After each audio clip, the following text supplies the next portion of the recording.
My name is Willie Lee Collins.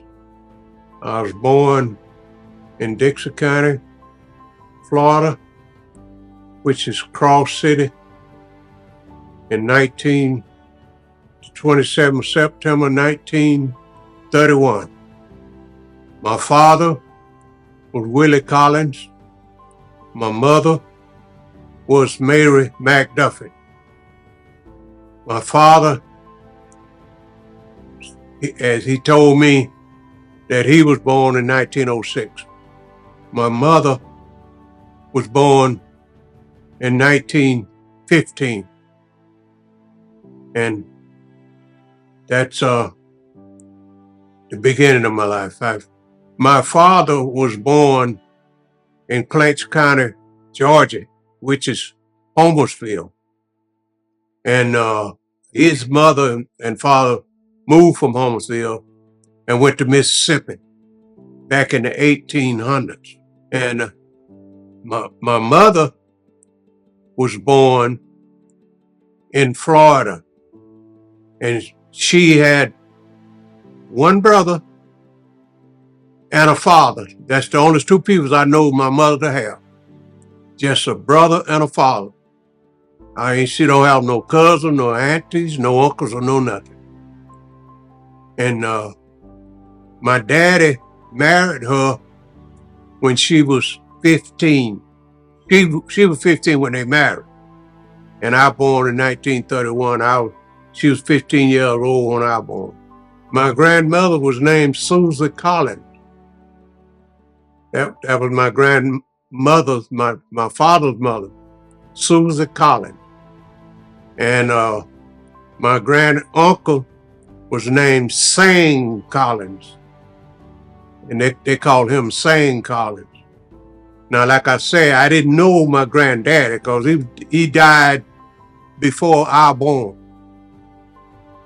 But them the only two oldest relatives that I knew I had, outside of my father's sister. Now, my father had older sisters than him. One of them was named Lorene, and the other one was named Bernice and Viola. There was his three sisters. They was older than my father. That's the oldest relative that I can remember. My grandfather was named John Collins. He was a preacher. And they told me that he got poisoned in a potato pie. A woman poisoned him, and that's how he died, in a potato pie. And this was back in the 1800s. They originally from Georgia, Homersville. That's all I know. And years ago, they left Homersville and went out in Georgia to Mississippi, Waveland, Mississippi. And that's all I know. Years they came back from Mississippi back to Florida. But my granddaddy, he died in Mississippi. Things used to didn't be like it is now. People didn't really keep up with nothing. And back in those days, it was midwives. It wasn't, the babies wasn't born in hospitals and everything. And some of the midwives didn't even write it. They didn't need to keep records or nothing because they was old. And matter of fact, I had to help one midwife bring two of my kids to the world. I had to help her deliver the child. My earliest memory is I woke up one morning in 1933. And I looked over there in the bed. I had a little small bed here that I was sleeping in. And I looked over there in my mother's bed, and she had a baby. And I wondered where that baby came from, because that night when I went to bed, she didn't have no baby. What happened was the baby born that night and all while I was asleep. That baby was my brother. That's the earliest thing I start to remember. I woke up and found out that I had a little brother. And that was in 1933. We were living in the woods. Back in those days, they had camps like turpentine camps. They get this tar out of trees, and my father and them lived on a turpentine camp. And when I born, that's the kind of work he was doing. And we stayed out in the woods and didn't hardly ever come to town, mainly because we didn't have no way to come to town. They had what they call rolling stove. It's a truck would come out there once a week and they had groceries on it. And fat bacon and canned goods and rice and beans and stuff like that. Didn't have no perishable items on that. And we hardly ever come to town. We stayed in the woods about half of the time. I grew up in the woods. And I grew up not wearing shoes. Grew up going around barefooted. The only time we had a pair of shoes was 9 times out of 10 was like if my father was working for the boss man and his boy got too big for a pair of shoes and they give them down to us. But they didn't hardly ever buy us no shoes back in those days. We mostly went barefooted. Have a big toe stomp, a sore on his big toe, and we run around barefooted. And another thing I remember back in those days, when a boy born, they would put a back band on the boy. Every boy had a back band, and they'd walk around with a dress just like the girl. Only way you could tell the difference, the boy dress was blue, and the girl's on was pink. And that's the way the kids come up. The boy had a back band on him, and the girl didn't.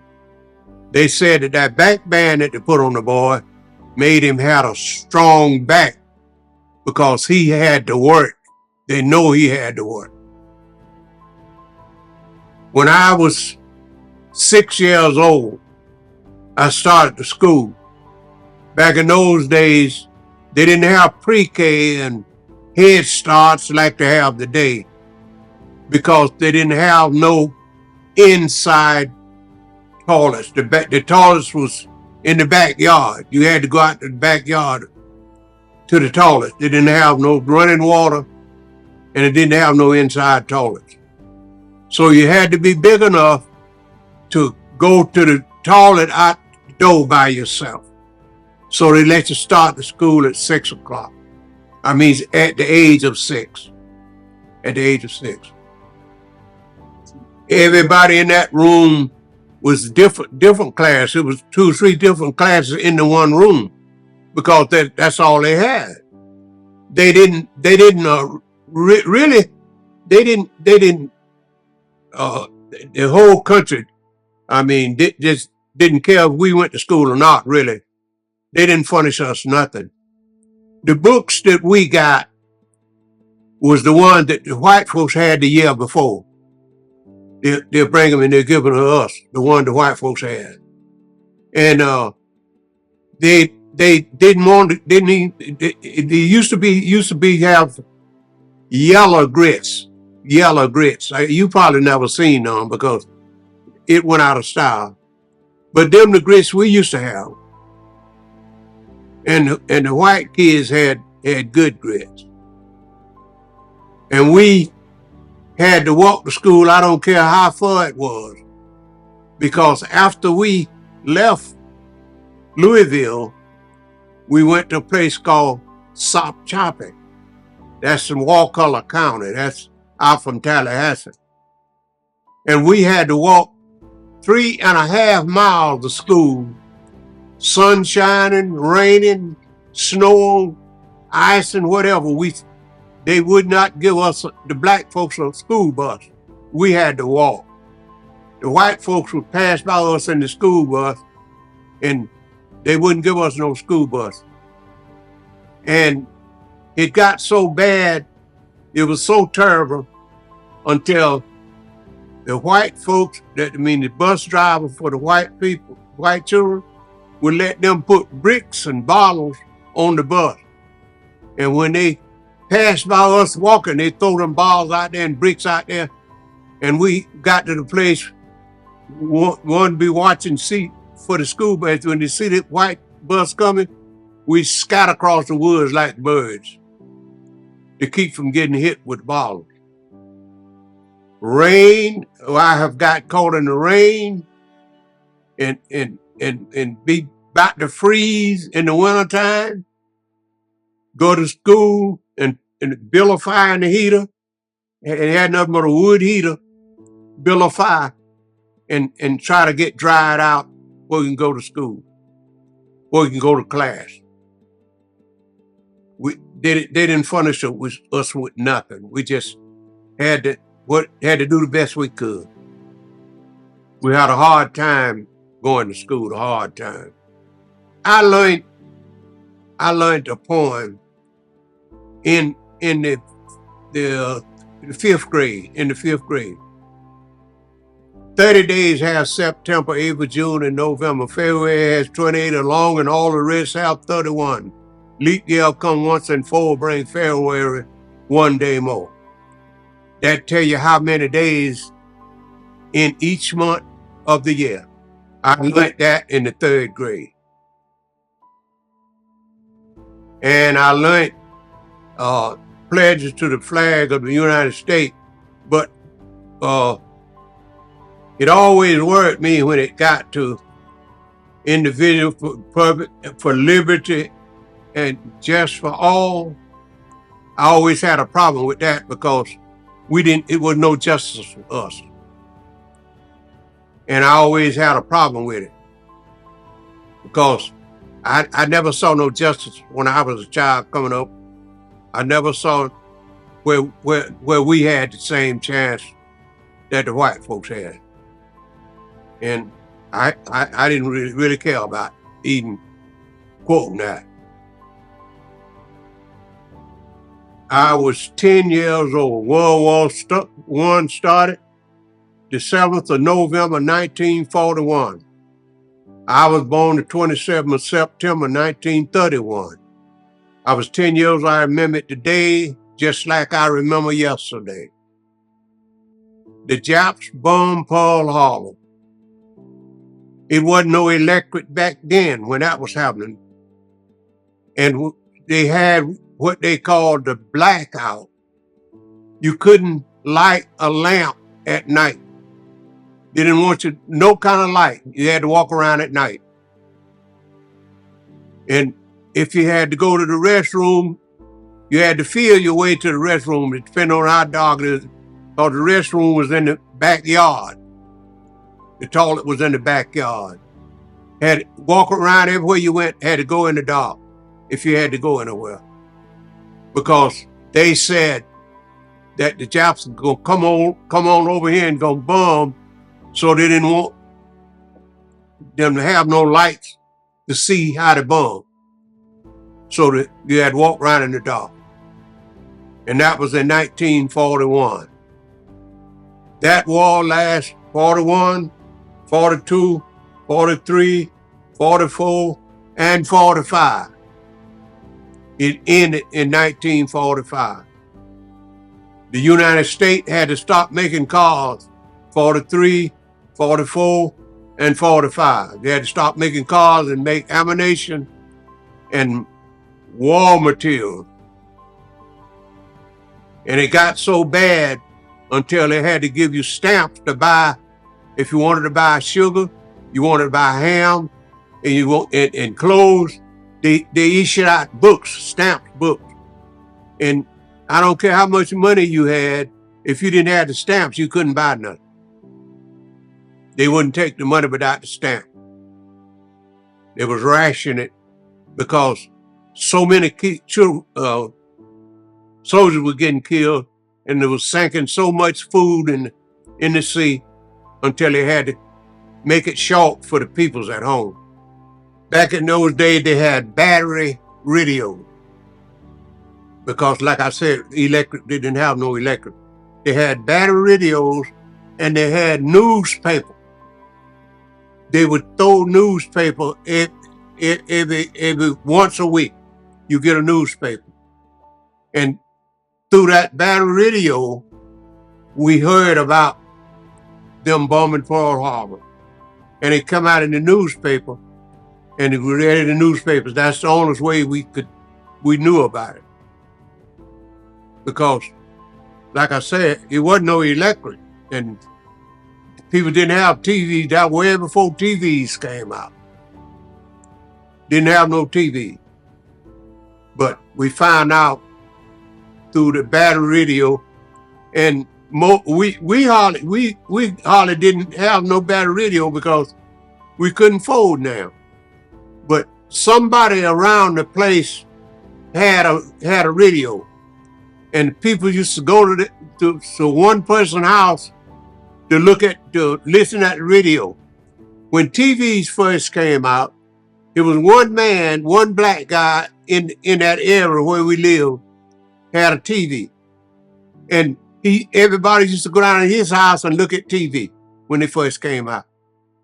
They wasn't color; there was black and white TV. Just like when the first movie I saw was black and white and did not talk.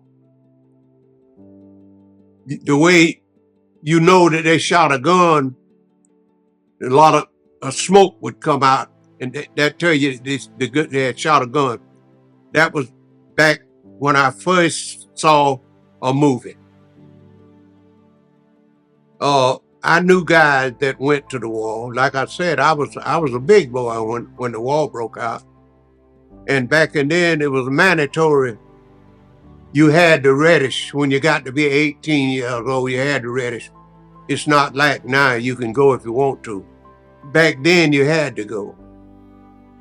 But I remember men's going to the war, and I remember men's not coming back, getting killed. And I heard a lot of bad talk about it after the war was over. Black guys getting killed with what they call friendly fire. Friendly fire. One guy told me that he have known white guys to shoot black guys and said it was friendly fire. It was an accident. They call it friendly fire. But no fire wouldn't be friendly to kill me. I don't care what kind of way it happened. It wouldn't be friendly. So a lot of them lost their life from their own people, because they was prejudiced, and it did them good to kill a lot of people. I've heard a lot of junk that happened. I mean, I've talked with some white guys that have told me stuff that happened, and a lot of it I don't want to talk about. Well, when you got 18, you had the reddish.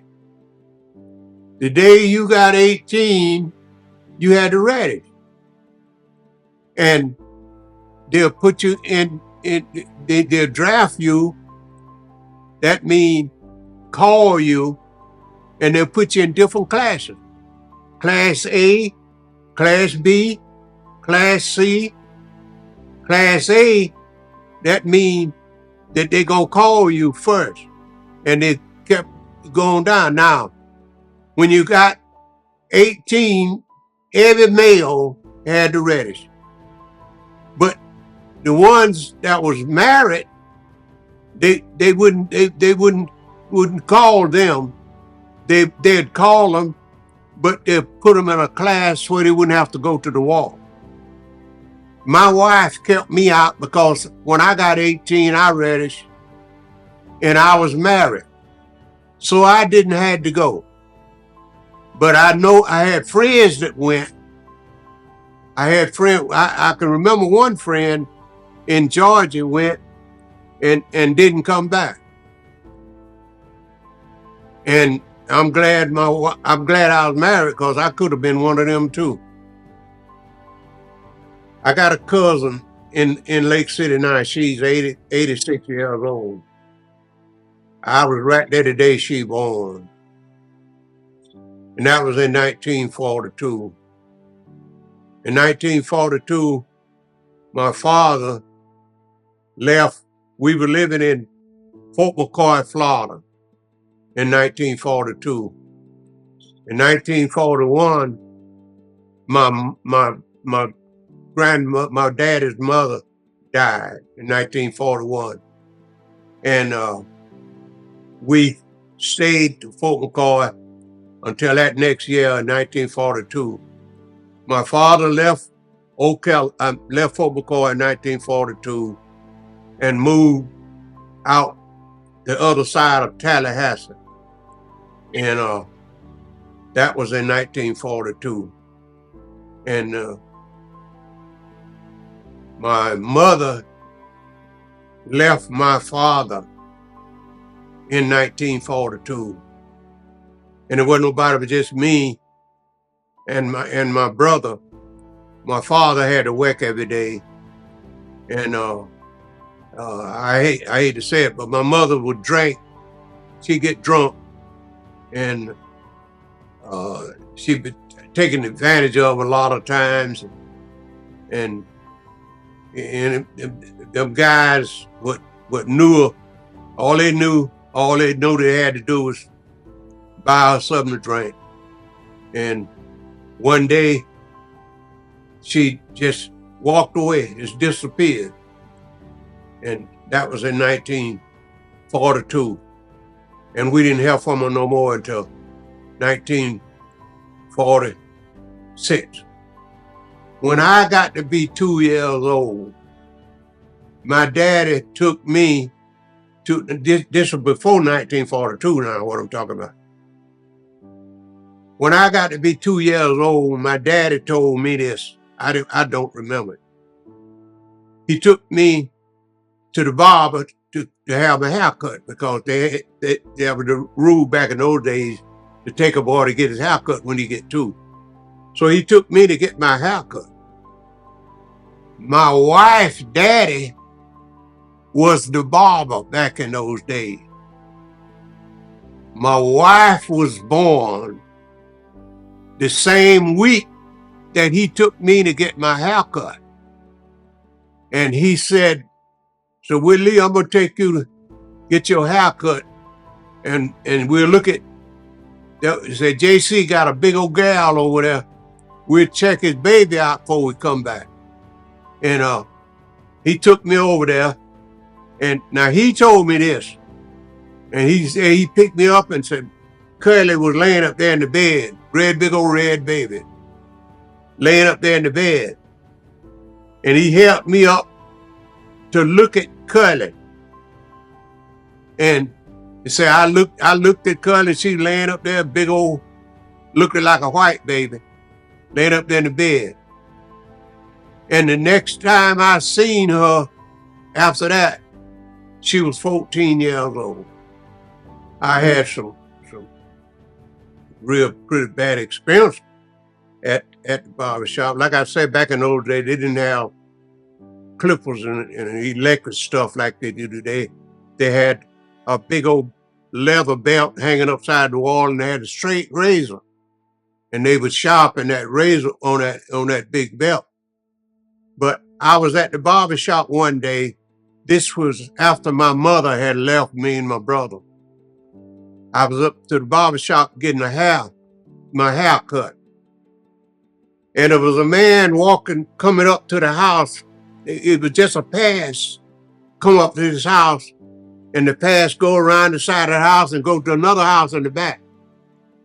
And he was sitting there with the towel on, cutting my hair. And all at once, I heard a noise. He had a shotgun.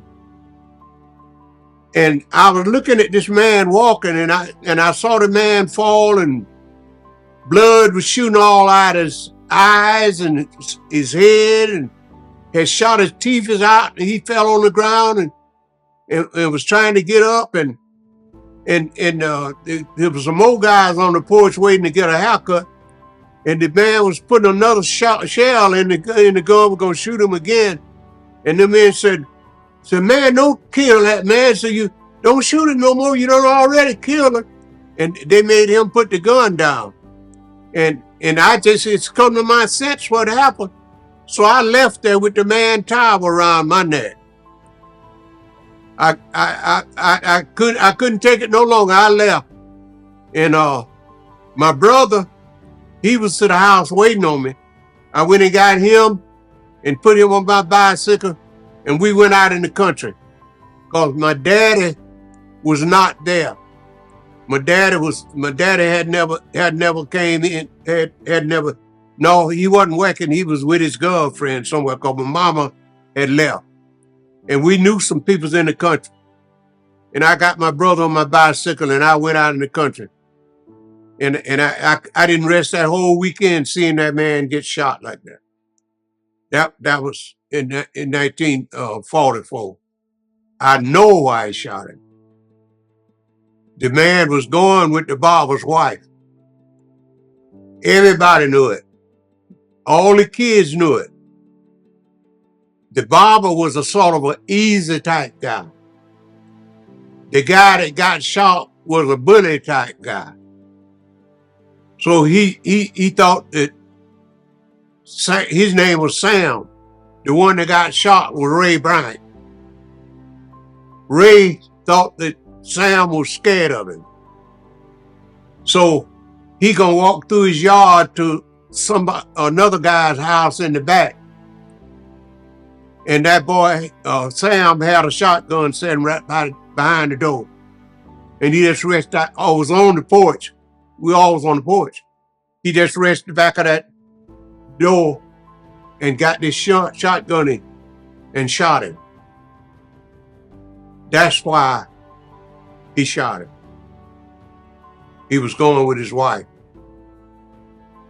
Her name, they called her Mammy.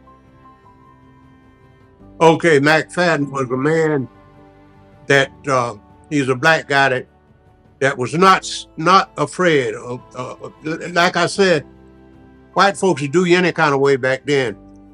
You was either a nigger or a boy. They didn't respect you. They didn't call you by your right name. How you doing, nigga? Or boy. So McFadden was a man that he wasn't afraid. He carried his gun with him every day.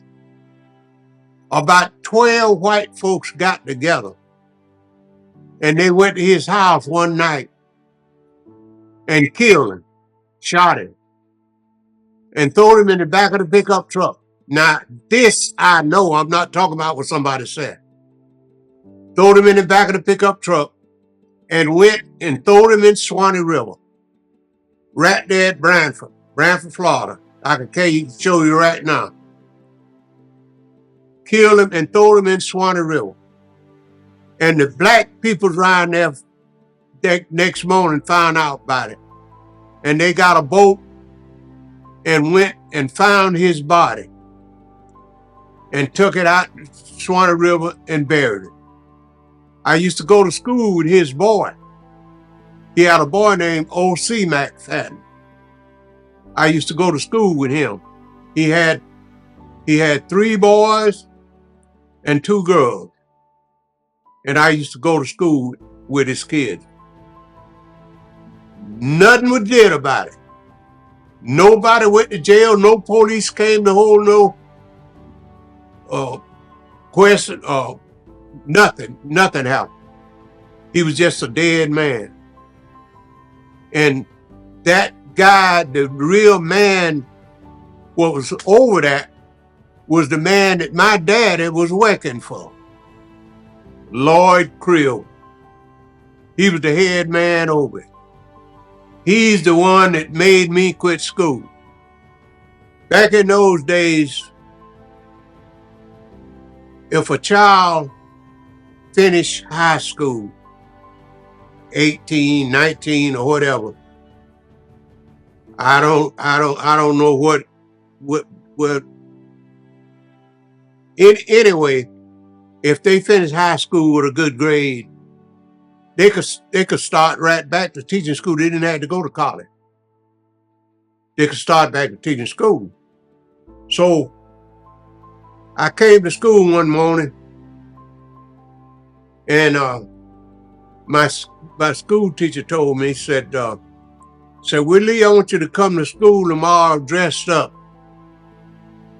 If you got a tie, wear your tie, and if you ain't got a suit, that a nice shirt, and nice pair of pants.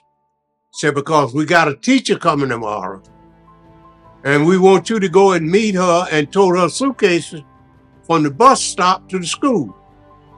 They wanted me to, because I was kind of a handsome guy, you know. And I said, okay. So that next day I came dressed up. The bus stopped, and this pretty black gal stepped off the bus with a suitcase. And I said, you the teacher? She said, yeah. I said, well, they sent me down to meet you and tote your suitcase for you. Said, okay. And she done looked to be about 18, 19 years old to me. So I was really wanting to go to school then. I didn't want to quit school.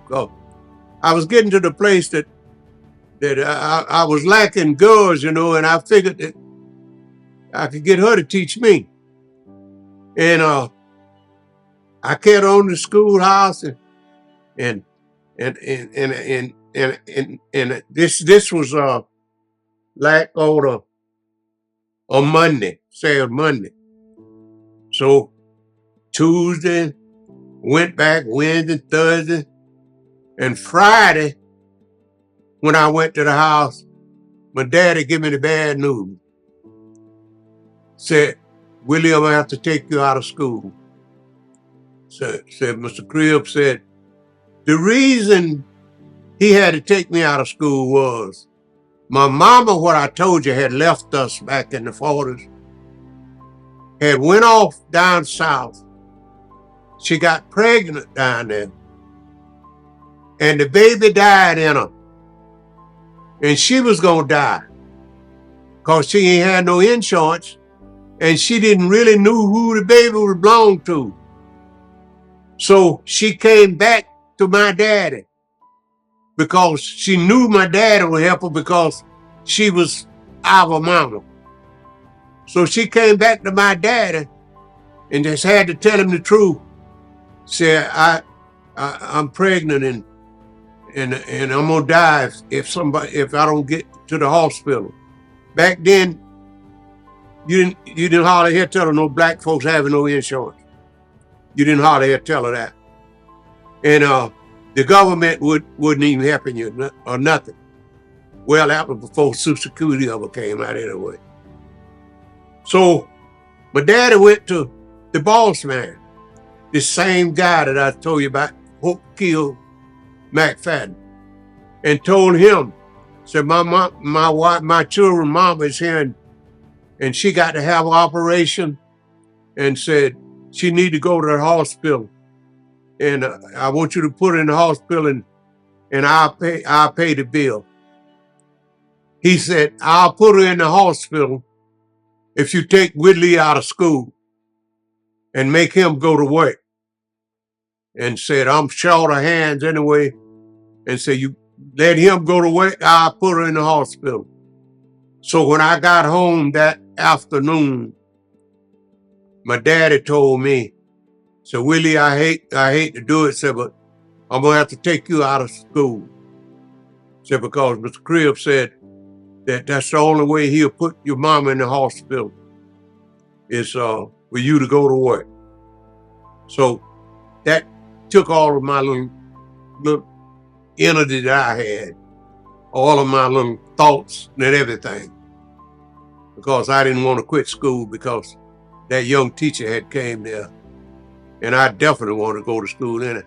I'd have went to school until I got 25 if they'd have let me back in those days. So that was my problem, the reason I had to quit school. I was 14. I always, as far back as I can remember, I always wanted to be something. I always wanted to be somebody. I wanted to be somebody special. Ever since I was a little boy, when I first started the school, round up, I had ideas of what I wanted to be.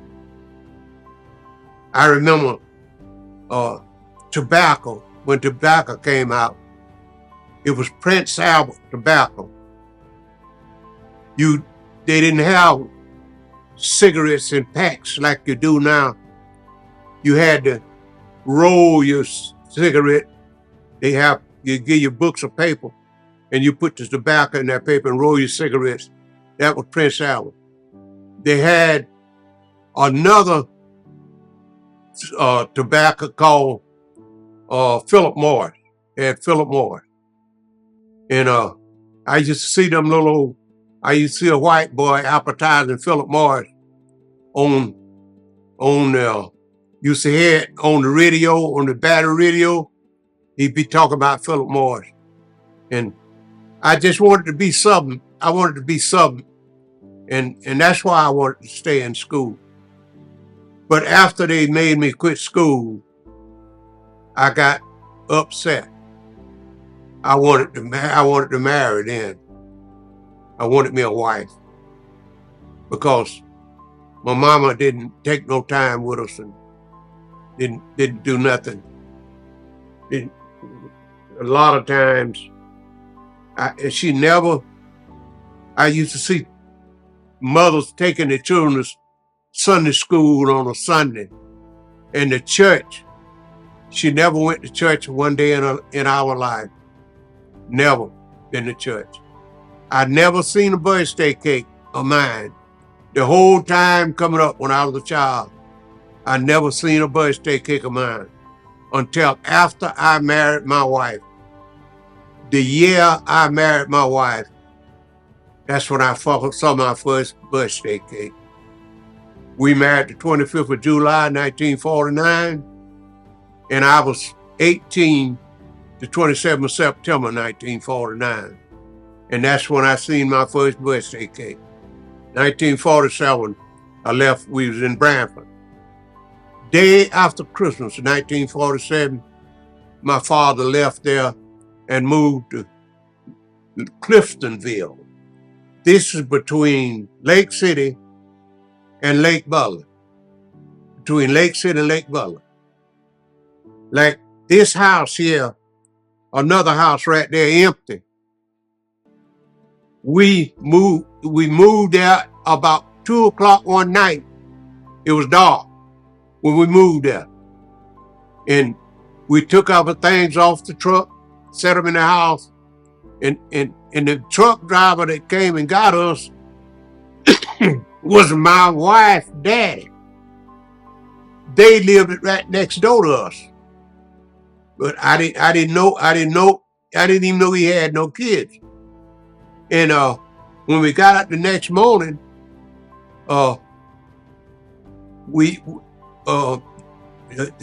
she had 2 brothers and two sisters lived. She made 3. 2 sisters living with her. All them was over there in the house with their daddy. Their daddy and mama had separated, and Curly was the biggest girl in the house. So she'd get up in the morning to cook breakfast for him, lunch, for him to go to work every day. And I was sitting on my porch the next day. The next morning, I was sitting on my porch. And this brown-skinned girl looked like, I thought she was a white girl when she first jumped off her porch. Had hair standing up on her head, red hair. And I thought sure she was a white girl. I didn't really pay her much attention. She came by me. Out on the road out there by the road, there was a big mailbox. And everybody in that area, mailbox, the mail came in that one box. Everybody. Oh, the mailman just come and drop everybody mail in that box, and he'd go. and you go out there and look through it and get your mail and leave the rest of it in there. So when she jumped off the porch and went to the mailbox, and she looked through her mail and all that, and she saw a letter in there, Willie Collins.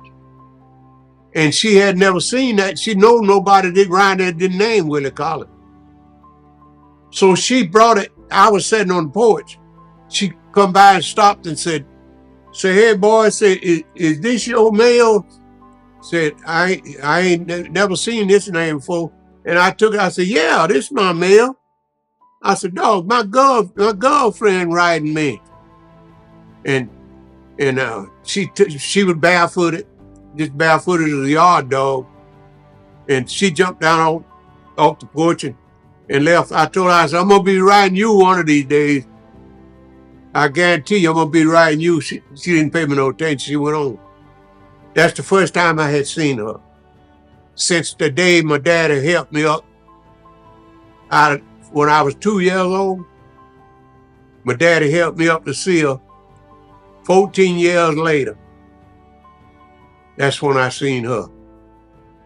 That's the first day I seen her since that day.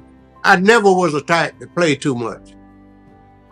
From the time I first started to school, I was not the type to play too much. I'm gonna tell you why.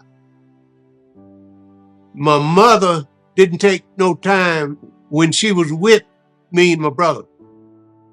She didn't take no time with us. On the weekend, she'd be drunk. She drank like it was going out of style.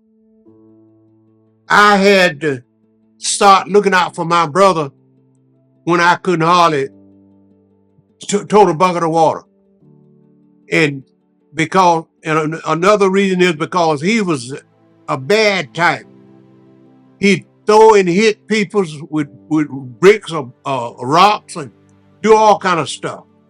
And I used to I just took it on myself to look out for him because my mother wasn't hardly around enough to even pay us no attention. And I came up like that, looking out for my brother. I was in the woods working. I have to go in the woods and work, and he beat at the house. They never did make him work. I'm talking about when I got really big enough to go to work. And one time there, right there in Blandford, I was working, and they had a free show. They had a curtain they hang up by the side of the post office. And they had this camera out there on the yard, and it was showing free movies. And we lay down there on the ground and watched these free movies. Back then they wasn't talking, but they was moving. And we was looking at the movie one day, and there's another boy over there named LC. He came over there, he saw LC over there, and I'm laying right here. He went over there and hit LC side of the head. Everybody around there was laying around on the ground, heard the lick.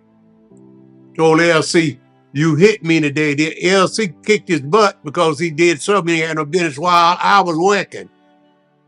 So he waited till I got there to get LC back. So he went over there and hit LC side of the head. And LC jumped up to get him, and by that time I stood up. And that's what kept LC from tearing his butt up. That's my problem while I didn't play too much. When I met Curly, I didn't play. They used to be running around there playing hide and go see and all of this stuff, but I didn't play. But I went over after I really talked to her when she brought my mail. They was out there playing hide and go see and all, and I just walked over there and was standing upside the porch, and she ran by me to go get her. Do you know about hide and go see? You count your base and they look for you. She ran by me to go get her base, and I grabbed her. I grabbed her and kissed her. And she stood up there with me. That's how me and her met. That's the first time I had said anything to her after she had given me my mail. We boyfriend and girlfriend now. Okay, that was in 1948. So that got to be my girlfriend.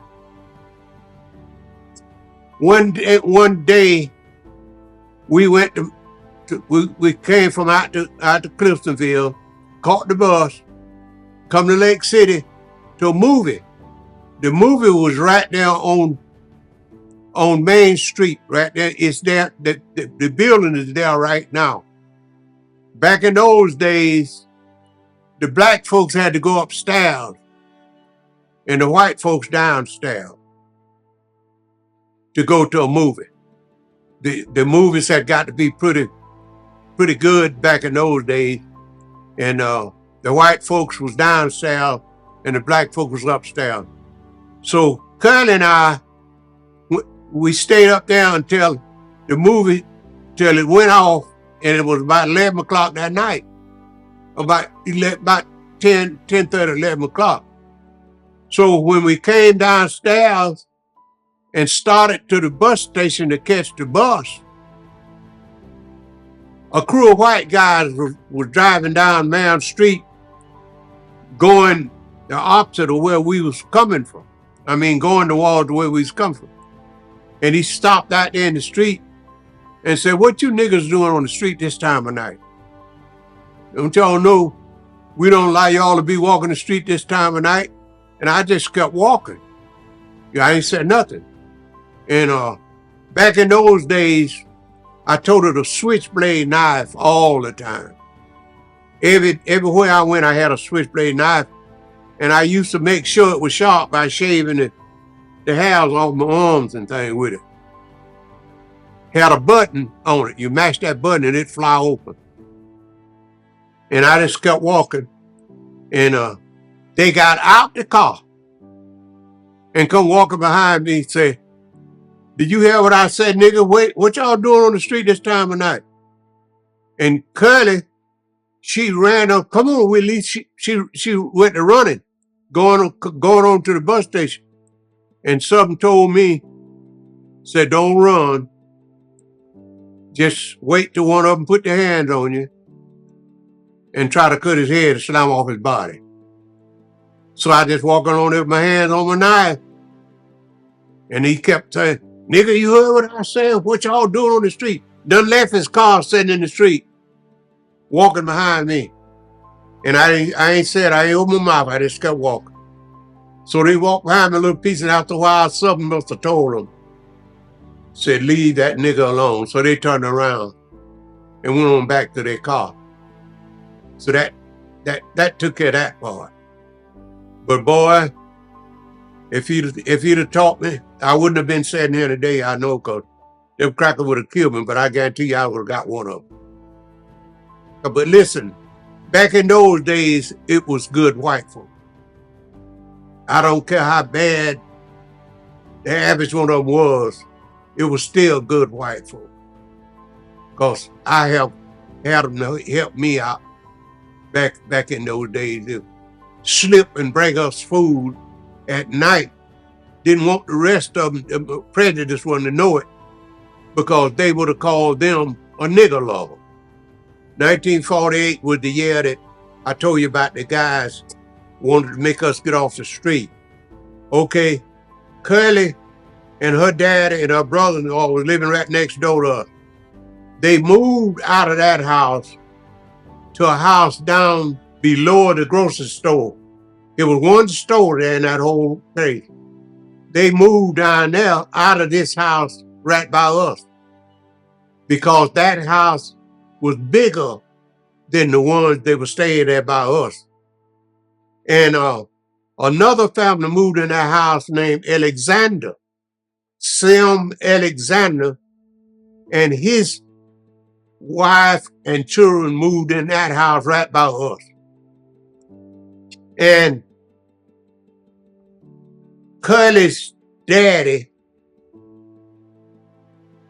was in 1948 was the year that Cuddy's daddy killed the bartender.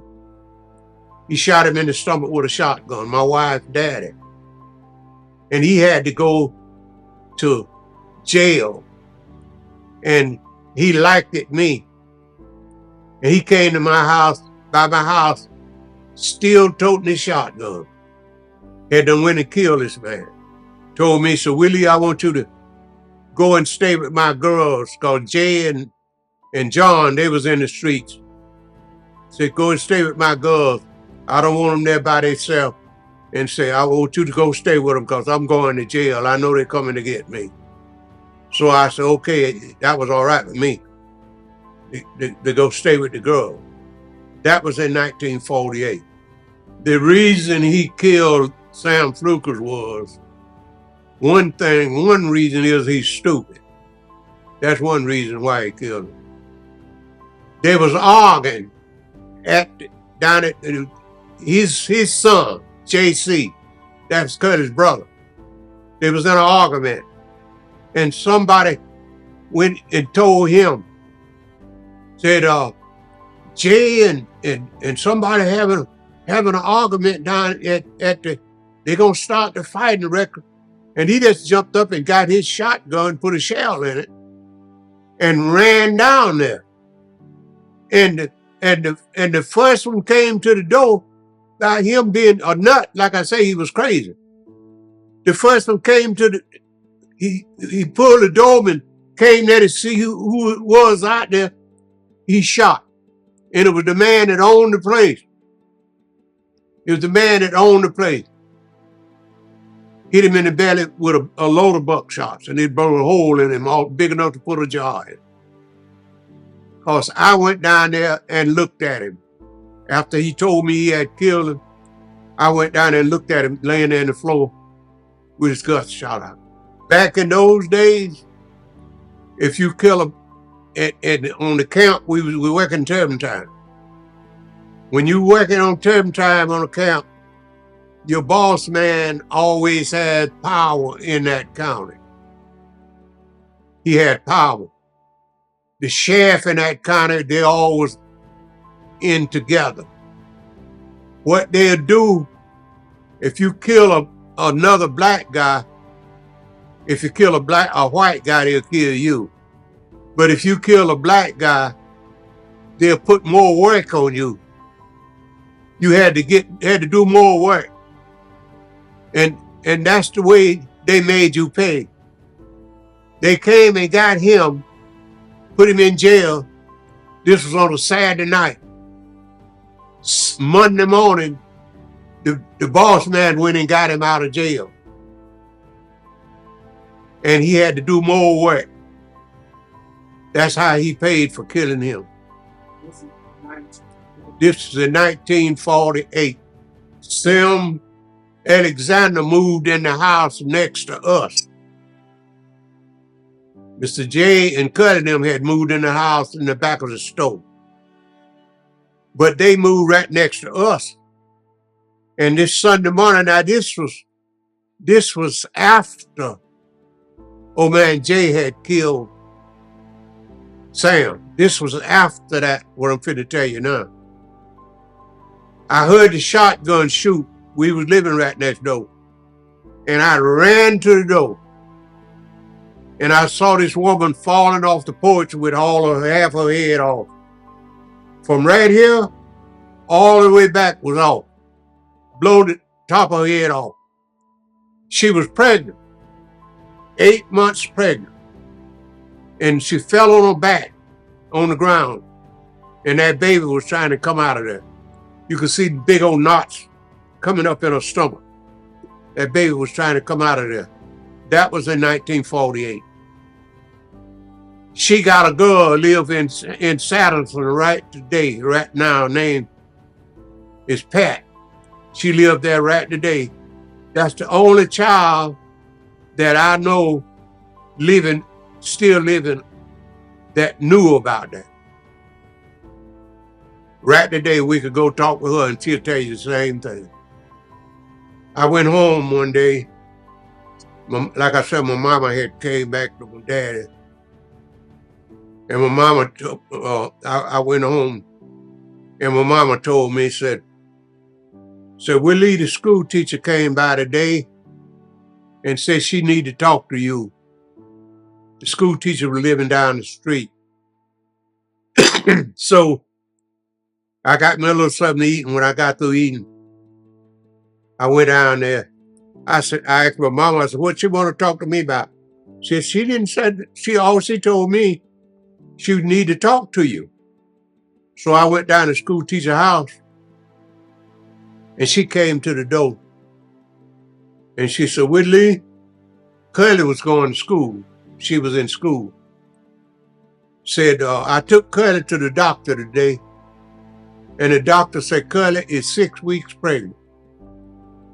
Well, I like to fell out because I ain't want to have nothing to do with being pregnant. I know me and her had been riding in cars and in pasteboard boxes and all that kind of stuff, but I didn't want to have nothing to do with her being pregnant. I didn't think nothing like that would come up. I said, pregnant? He said, yeah. Said she's 6 weeks pregnant. Back those days, people were more decent and respected, but they didn't want kids going to school with other kids pregnant. See? So she told me, said, the best thing for you to do is marry Curly. Said she'll make you a good wife. Well, I had one thing on my side. Her daddy liked it me. Her daddy liked it me. And back in those days, you asked for a girl company. If you want to go kill Cody's daughter, you asked the father, could I have her company? That's the way I did it back in those days. Now they don't tell the parents nothing. They just take the girl and go. So I had to go to her father. I said, Mr. J, I said, I want to marry Curly. And he said, what? I said, we want to marry her. I said, yeah, I want to marry her. He knew that she was pregnant. He knew it before I ever went to him. He just didn't say nothing. So he told me, he said, well, I've been telling Curly, she looked like to me she need to get her some pots and pans together. I don't know whether she knew what I was meant, but I've been telling her that. And say, yeah, I guess you can marry her, as far as I'm concerned. Back in those days, a boy had to be 21, a girl had to be 18, and neither one of us wasn't that. So her daddy had to go and sign for her. My daddy had to go and sign for me. So, and another thing, back in those days, you couldn't just go to the courthouse and marry. If you was that age, you couldn't go to the courthouse to marry, because they would make you take a test. They'd take a test of your sperms and whatever, DNA, and you had to wait 30 days for it to come back. Then you could marry. They could tell you then if you could marry or not. And I didn't want to make no 30 days. In New York, in Georgia, all they wanted to do is you come and give them the money and they're married. So I got my daddy, her daddy, and I got about $5 worth of gas, and we drove to Homersville, Georgia. And we went in there to the office where you're supposed to get married at, and asked the lady, said, we want to get married. They didn't ask how old we was. They didn't ask nothing. It's okay. What's your name? And they went to marry us, talked, and when she got through going through the procedure to marry, she said, okay, it'll be $5. So I got ready. I had $10. So she said, for $2.50, I'll put your gold sticker on it. They had a gold sticker. And I said, okay, so that was $7.50.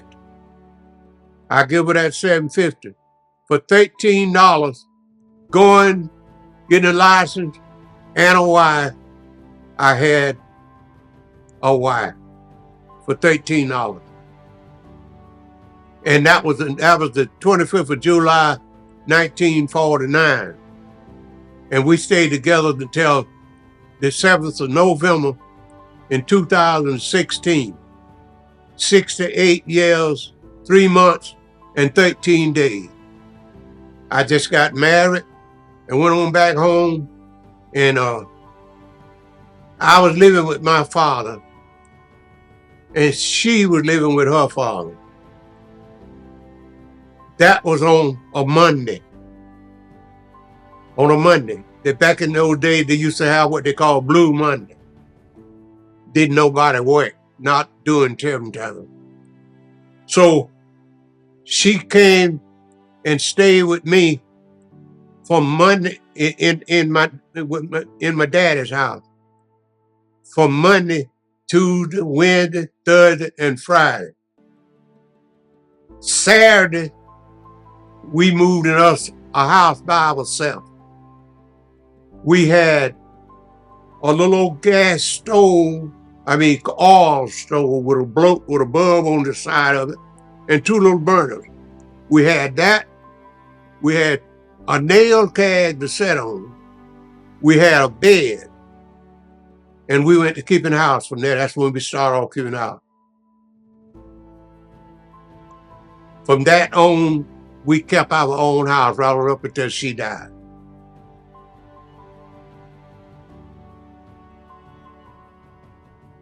After I got married, we stayed in the house with my daddy 4 days. And we went and got our own thing. We got us a bed and moved there. Them houses there, if one was empty, all you had to do was move in it. Because everybody was working for the same man and all the houses belonged to him. So we got us a bed and we moved in us a house. We didn't have no electric, no lights or nothing, but we had a lamp. We didn't have no stove to cook on, but I went to the store and bought a little, what they call, 2-burner oil stove. It burnt kerosene. It had a glass bulb on it. And that's how we cooked. We had a place to cook. We had a nail keg to sit on. We didn't have no chair, but we had a nail keg, a keg that nails came in to sit on, and we had a bed. And we went living by ourselves. And we've been by ourselves ever since. We married the 25th of July, 1949, and we moved in our own house the 25th of July, 1949. 4 days after the 25th of July, we moved in a house. But now, after that, we left this place where we married and moved to Boward, Georgia. That's where Ida Pearl born, in Boward, Georgia. She born the 2nd of December in 1949. She was a 7-month child. And about a month before she born, I wrecked the car with Curly in it on a clay road going from Boward to Boston, Georgia, coming down a hill. And it had deep ruts. There wasn't no paved road back then. Coming down a deep rut, and I snatched it out of that rut, and the car turned bottom side up, but the 4 wheels was standing up in the air. And Curly was in there standing on her head in the wrecked car. And I forced the door open. The door was jammed, But I forced it over anyway and got her out of the car. And I didn't think about it until I got her out. I thought that she would die because her belly was so big, but nothing didn't happen to her. But we was standing there, didn't know what to do, and some white guys came along in the car and said, "Man, what happened?" I said, "Well, I wrecked it. I turned it bottom up, was trying to get out of that rut. And those guys helped me set that car back up on its wheel. Yeah, picked it up and set it back on the wheel. It busted the windshield out. It bent the door where you couldn't close the door back, but it cranked up and ran. And I drove it back to the house like that. I couldn't set up in it straight because it bent the top down toward the steering wheel. But I drove it back like that. And I wasn't even thinking about the car. I was thinking about Curly. But nothing didn't happen till the 2nd of December out of Pearl born. My daddy, before he married my mama, he had a woman named Ida Pearl.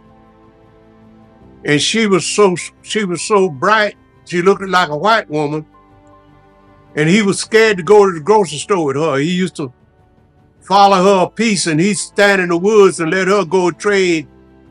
And when she come back by where he was, he up going back to the house. And he's scared them white folks was gonna kill him because that woman looked like a white woman. And he got rid of her. He had to quit her. But he didn't want to, but he had to do that to save his life. And he named Ida Pearl after her. That's how we came up with Ida Pearl.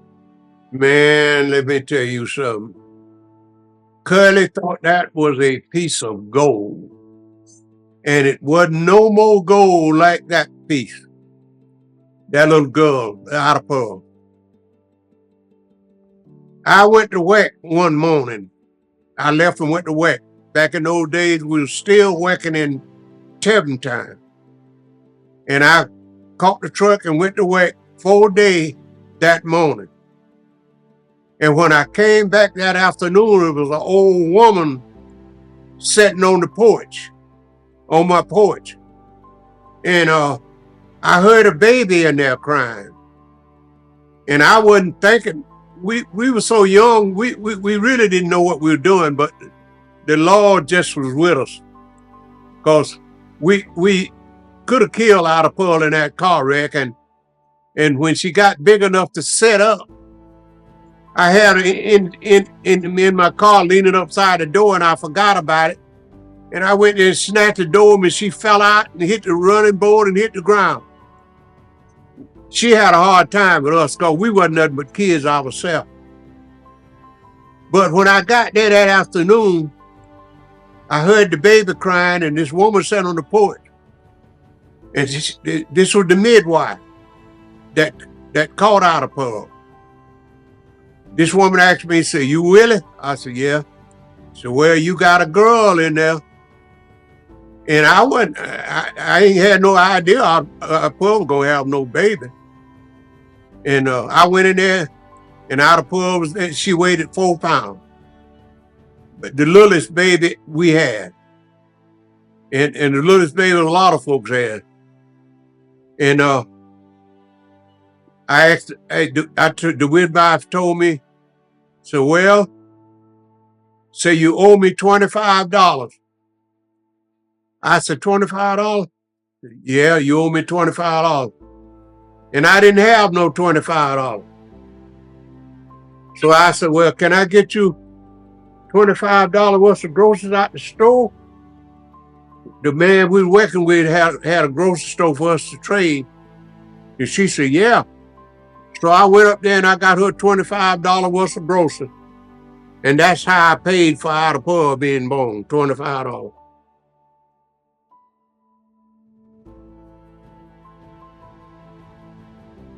Girl and I had, she burst 9 boys and 3 girls. She had 12 head of kids. 9 boys and 3 girls. Curly and I left Boward, Georgia in 1950 and came back to the first place that me and her married. Came back there. That was in 1950. The guy that I was working for in 1950, he put a warrant out for me that I stole a car. And I ain't never stole nothing in my life but a peanut butter and jelly sandwich. He put a warrant out for me that I stole a car. Okay. The place we came back to, the boss man told me, said, Willie, they got a warrant out for you and say you stole a car and say, I'm going to send you over the mail. They don't know, they know you's here, but they won't know where you at in mail. So Curly and I, he sent me and Curly over the mail and got us a house over there. Mayo and Union City would belong to the same company. But he sent me to Mayo, Dodge, and the sheriff. There was a fellow there by the name of Coker, Preacher Coker. He had a car, but he didn't have he had a car, but he didn't have no driving license. He didn't even know how to drive. He'd get people to drive his car. So he asked me that Friday evening after I had knocked off, I came in. He said, Brother Collins, would you give me the live oak? I said, yeah. The roads was still dirt. I said, yeah. And him and I, we got in the car and started the live oak. And he looked back and the police was coming behind me with a red light blinking. And he said, what's going on? Said, look like he's stopping up. And he pulled right up behind me and I pulled over. He got out the car and came to the door. He said, your name Willie Collins? I said, yes, sir. He said, is this the car that you stole? I said, I ain't stole no car. He said, that's what all of them said. So get out of this car and get back there in my car. So I got in the car and that left the old man sitting there the road by himself. He put me in his car and he turned around and went right on back to Mayo and put me in jail. Carried me upstairs. This was on a Friday afternoon. So he let Curly know that he had me in jail. Curly got in touch with her daddy, told her daddy to come over there because they had put me in jail. And she didn't want to stay there by herself because she didn't know nobody and all. Okay. Her daddy came there to get her and carry her back to Union City with him while they had me in jail. But she came by the jailhouse to see me before they carried her to Union City. But they wouldn't let her come into jail or wouldn't put me where me and her could talk. They had me way upstairs up there. And she had Ida Pearl Ida Pearl was about 6 months old. Trying to show Ida Pearl, she was pointing upstairs, trying to show Ida Pearl me up there. I had to haul out there and talk to her and she talked to me upstairs. And when she pointed upstairs and trying to show Ida Pearl me, Ida Pearl wouldn't look at nothing but her finger. She never would look upstairs.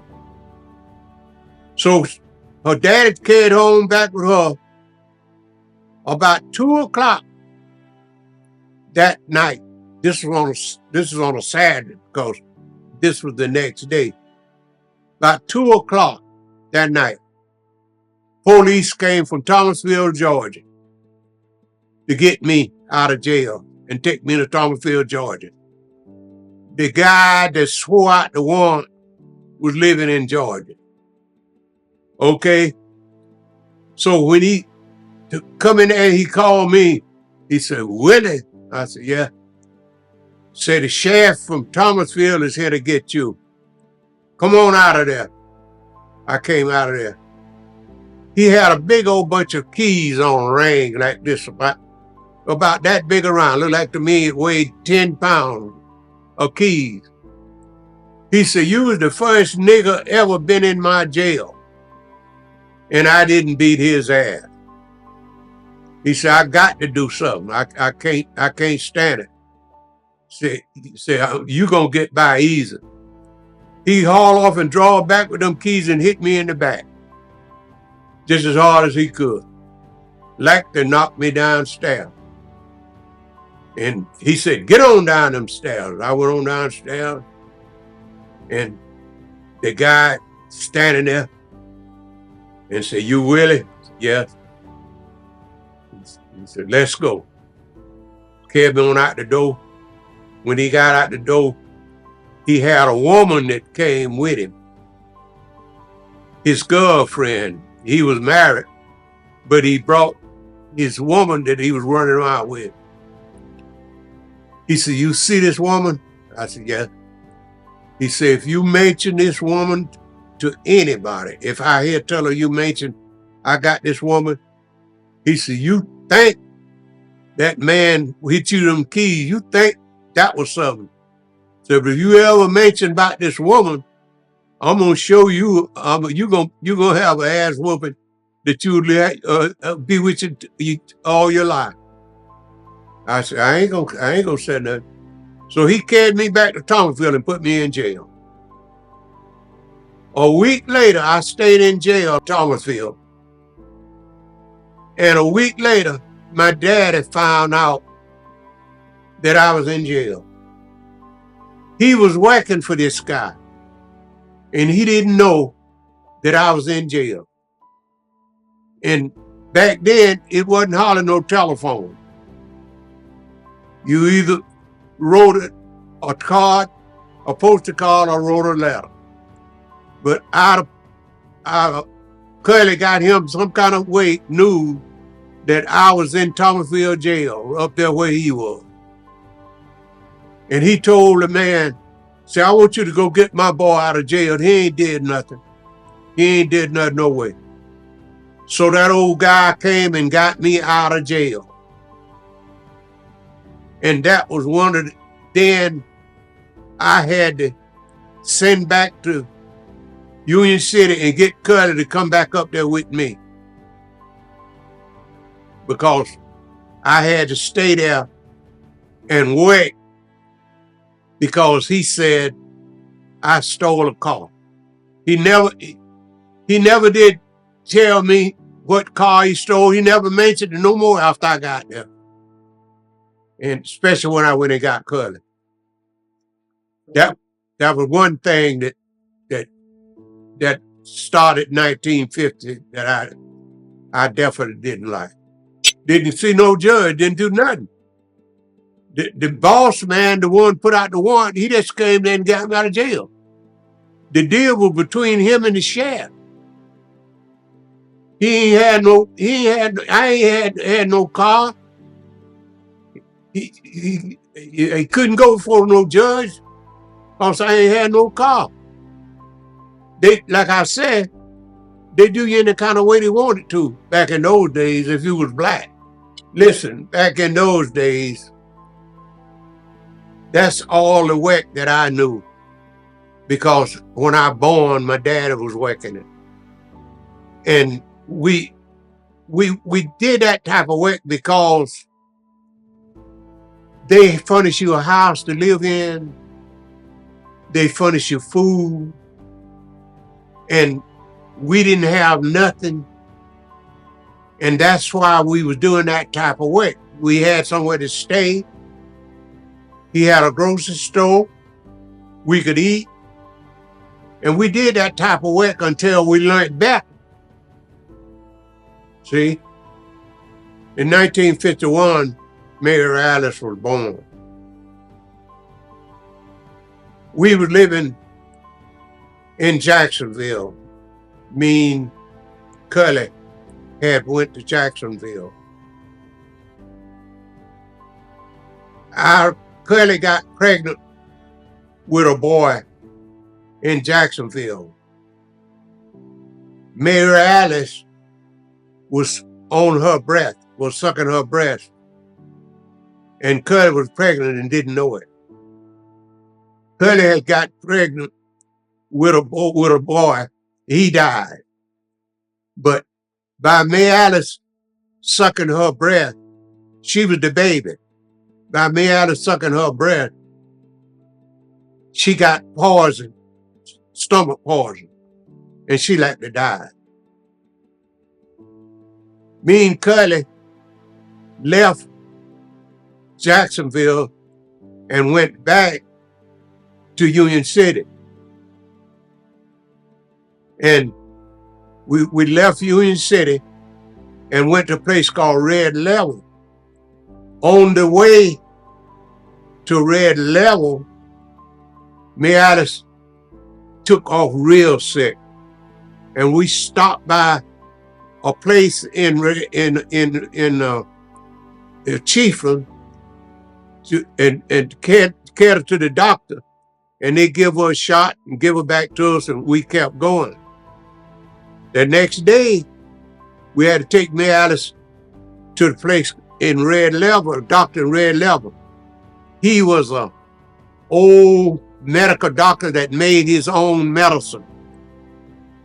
They wasn't giving you no medicine out of the drugstore back in those days. The doctor make his own medicine, and the doctor visit your house. We didn't have to go to the doctor back then. The doctor come around to visit you. So we took Mary Alice to him because she was sick. And he said, one thing I can try. Said, I don't know, I don't know whether it'll work or not. Said, but I got one thing I can try.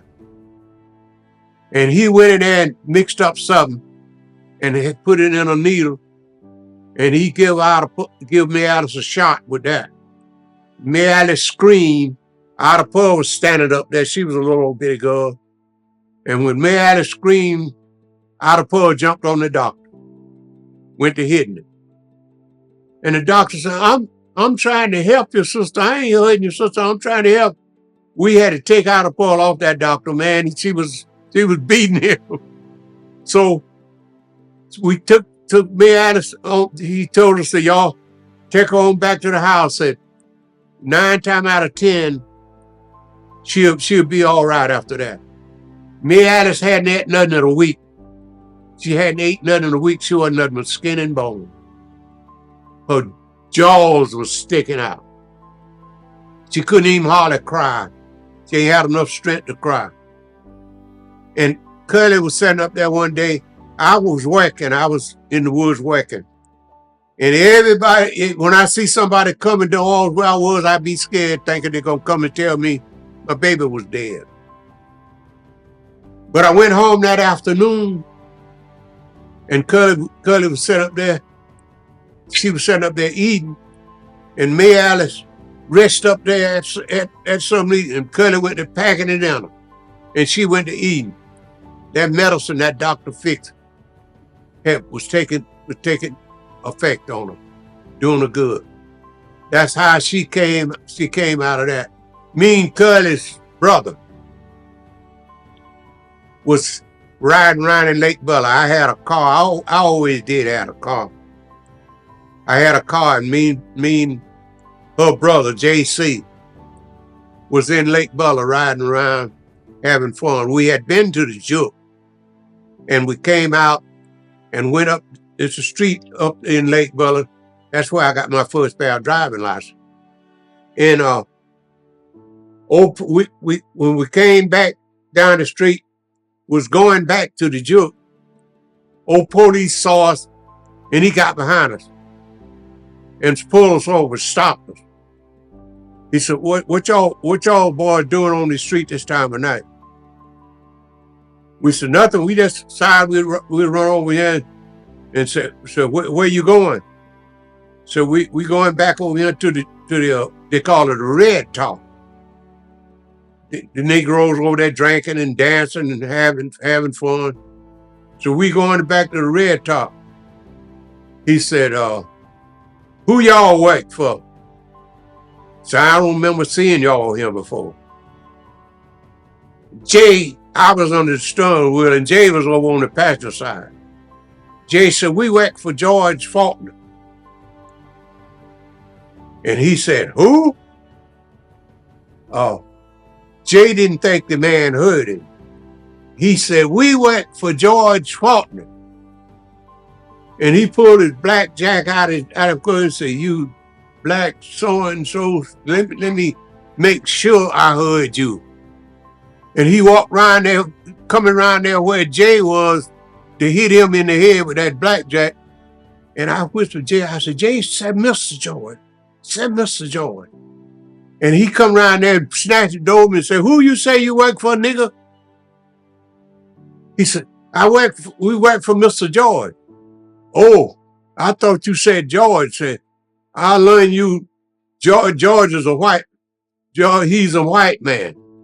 And no nigga don't call no white man by his name. You call him Mr. George from now on. You hear that? He said, yes, sir. He said, y'all ain't going back to no Red Top. Get out of town. I don't want to see you no more tonight. That's another thing happened in 1952. In 1953, Willie Mae born. We were living in Lakeland, Georgia, when Willie Mae born. We had went to Lakeland. Okay, when Willie Mae born, I had to go get a midwife from Homersville when Willie Mae born. And she was an old lady, couldn't have see and couldn't get around. And we didn't have no electric lights. We had lamp and kerosene lamp. Willie Mae born one morning about 3 or 4 o'clock in the morning.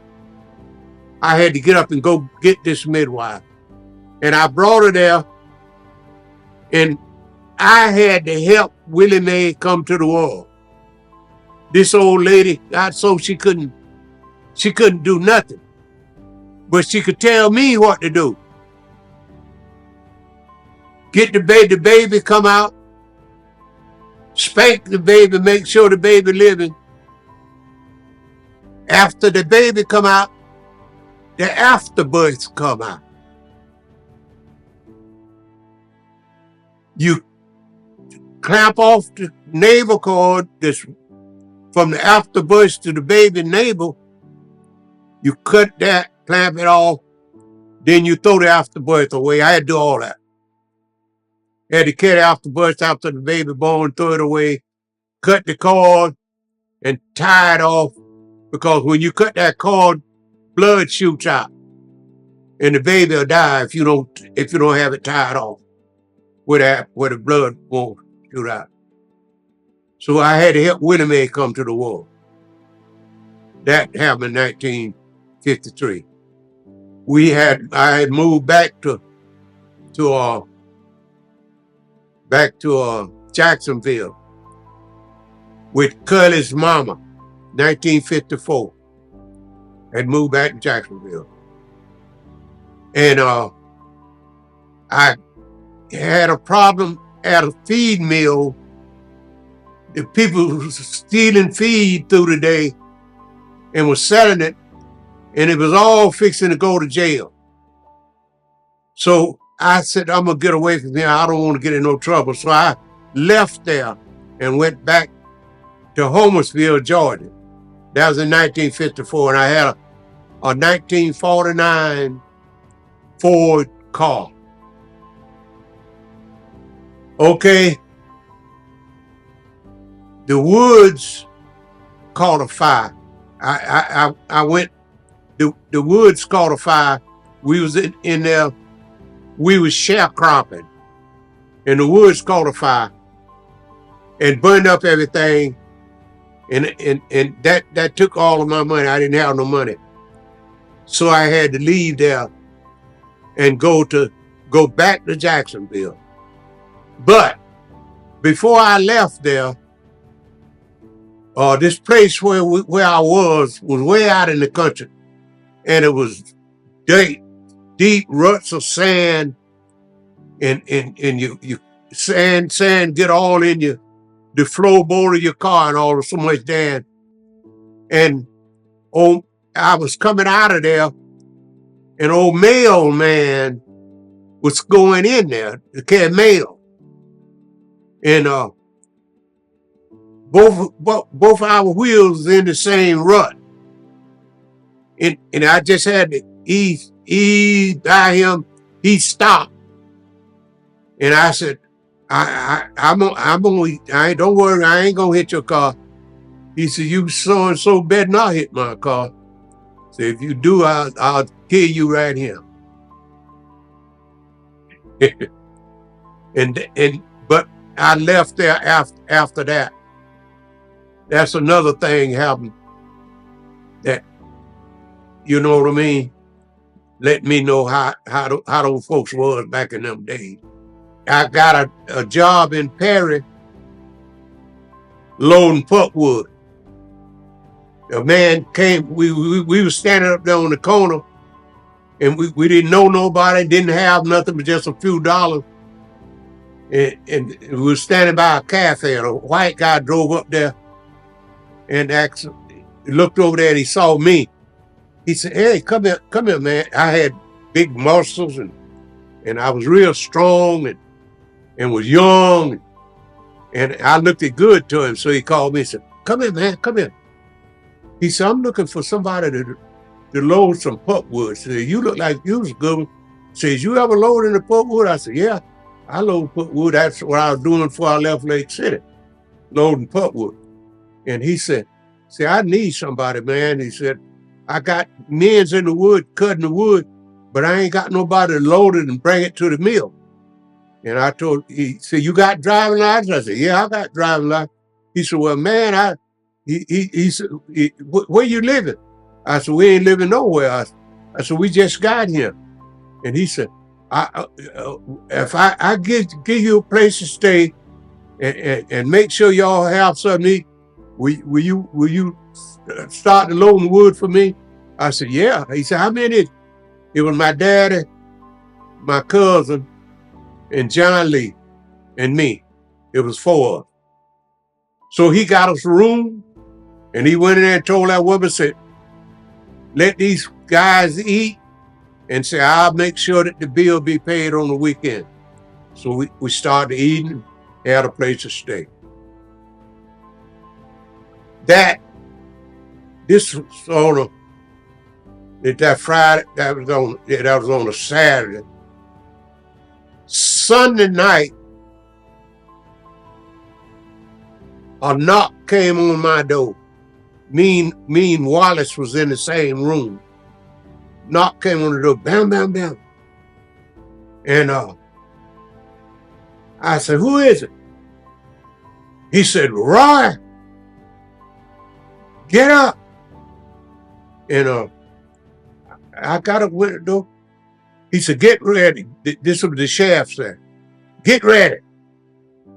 I'm so sick of y'all worrying me. I'm sick of it. I'm somebody going to jail tonight. I said, my name ain't Roy. That's what everybody said. That's what all of them said. Put on your clothes, get ready. And I was scared.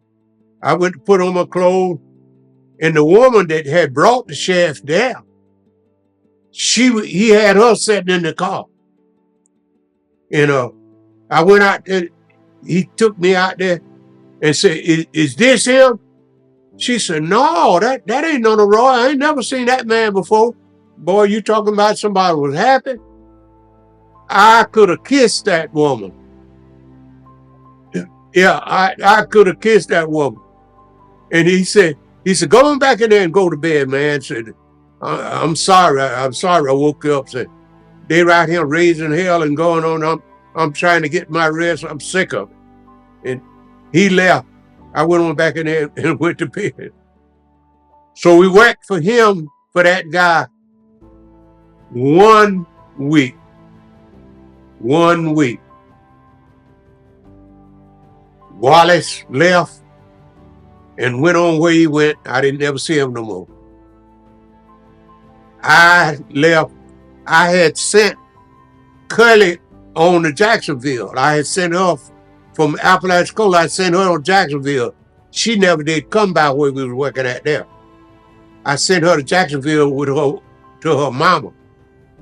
So when I got that money that week, I left and went to Jacksonville. I don't know what that man did about somebody to work, but when Monday morning when he was supposed to go to work, he didn't have nobody. We was gone. That was in 1956. And I wound up in Palatka in 1956. Wound up in Palatka. And we stayed in Palatka in 1957. Not in Palatka, 6 miles out of Palatka, to a place called Roy. 6 miles out of Palatka to Roy. And we went to work there. And I worked there from 56. I went and got Curly and brought her there from 56 to 57. And I left there and came back to Palatka. And that's when Fred Lee born in 1957. And I stayed to Palatka till 1961. In 1958, Roosevelt born in Palatka, and he died. He died. He the one that born in 1958. Curly, he got sick with intestinal flu.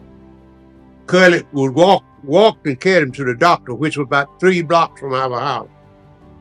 Carry him to the doctor. Doctor give him a shot and give him back to Curly. And he died on the way back home in her home. He stopped crying and just laying there. And there was a doctor's office between our house and the place that she carried him. And she decided she stopped by that doctor's office and had them look at it. So when she carried him in there, they took the blanket over his eyes and they said, let me see the baby. They took the baby and they give Curly a shot. Said, we want to give you a shot to help you. And they give her a shot. And then they told her, your baby is dead. And she like to die. But what happened, the first place she went to, them guys get that baby a shot to kill him, finish him on up. That's what happened. I found that out later, 2 years later. But we stayed there in Palatka. That was in 1957. We stayed there 1958. And that's when we had another boy born. In 1958 is when he born. 57 was when Fred Lee born. All right, in 1958 and 1959 we stayed there. In 1960, Sylvester born. And I had to help catch Sylvester because the midwife was old and senile and couldn't see good. He born in the daytime, but I had to help catch him. 1960, Vester born. Yeah, he the one, him and Willie made the only two that I had to help the midwife with. And when he was about 6 months old, me and Cully went to Ocala one weekend with my family on my dad's side. And Cully, my daddy's brother, he used to have a brother named Pep. You call him Pep, but his name was Theo Collins. And they was drinking, and Cully had Sylvester. Oh, Sylvester always had big eyes. He had his eyes on looking, and he came by there and said, "Let me hold this boy. Let me look at this boy." And he took him, and they was all drinking. Everybody in the car was drinking, and he went and got in the car with about 4 or 5 more guys and took off. And I was in the house. Cully come running in there, said, "Willie, that man got my baby." I said, "Oh, that's Pep. He ain't gonna hurt that baby. Boy, no, you got to get my baby. You got to." And she wouldn't rest. I went looking for him. And it was in the bar. Up on Broadway, it was at the bar. I mean, that bar was packed. You had to press your way in there. And he had old Sylvester up there on the counter trying to give him some beer. And I said, "Pep," I said, "You Cully having a fit." She wouldn't go in the bar. She said me. I said, I got to give, she want her baby. "Oh man, I ain't gonna hurt this boy. This boy need to get out and mix with the people. Y'all keep him shut up all the time." And all of them were drunk. Every bit one of them was drunk. And Cully was having a fit, boy. I told him, I said, "Man, I got to carry this goat. Cully gonna drop dead out there. You got to give me this boy." So I got him and brought him out the bar. Boy, he never got his hands on that boy no more. Otherwise, Cully didn't want to go to Ocala after that. No, she didn't want to go to Ocala, though. She didn't want him with her boy. She thought they were going to take her boy away from her. That thing tickled me, how she was acting. Yeah, that was in 1960. He was about 6 months old, 5. I was running a crew, working a crew of guys in the woods, and the boss man would give me the money to pay them off on the weekend. I give everybody their money, what they had made that week. And so there was a boy there working with me called Shorty. Shorty's wife called me. Now I paid off Friday. His wife called me Sunday evening, and said, "Willie, said you done paid Shorty off?" I said, "What you talking about? I paid off Friday." She said, "Well, Shorty ain't came to the house," and said he just had a baby that week. They just had a little baby that week. And said the baby needs some diapers and it's cold. We ain't got no fire. The kerosene is out and I'm hungry and the baby hungry. I said, "You got to be kidding me." No, I ain't seen Shorty since she left from here Friday morning going to work. I don't know where he at. That nigga has got his money and up the streets right there in Palatka all that time. Friday night, Saturday night, and she called me Sunday. He up the streets acting a fool.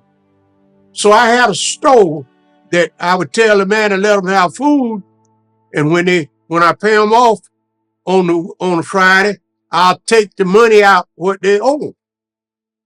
And when I give him his check, and he wasted up the street. So I went up there and I got a trunk load. Boy, I loaded that trunk down. I had a 57 red and white Ford, a Crown Top Victoria. I loaded that. I got kerosene. I got diapers. I got baby food. Long and then the baby was drinking carnation milk. Oh man, I got a whole case of carnation milk. I just loaded it down. And I carried that girl that food and I made her a fire. I built her a fire. it was where she could warm up. And I said, you can get up and fix you something to eat. So I left.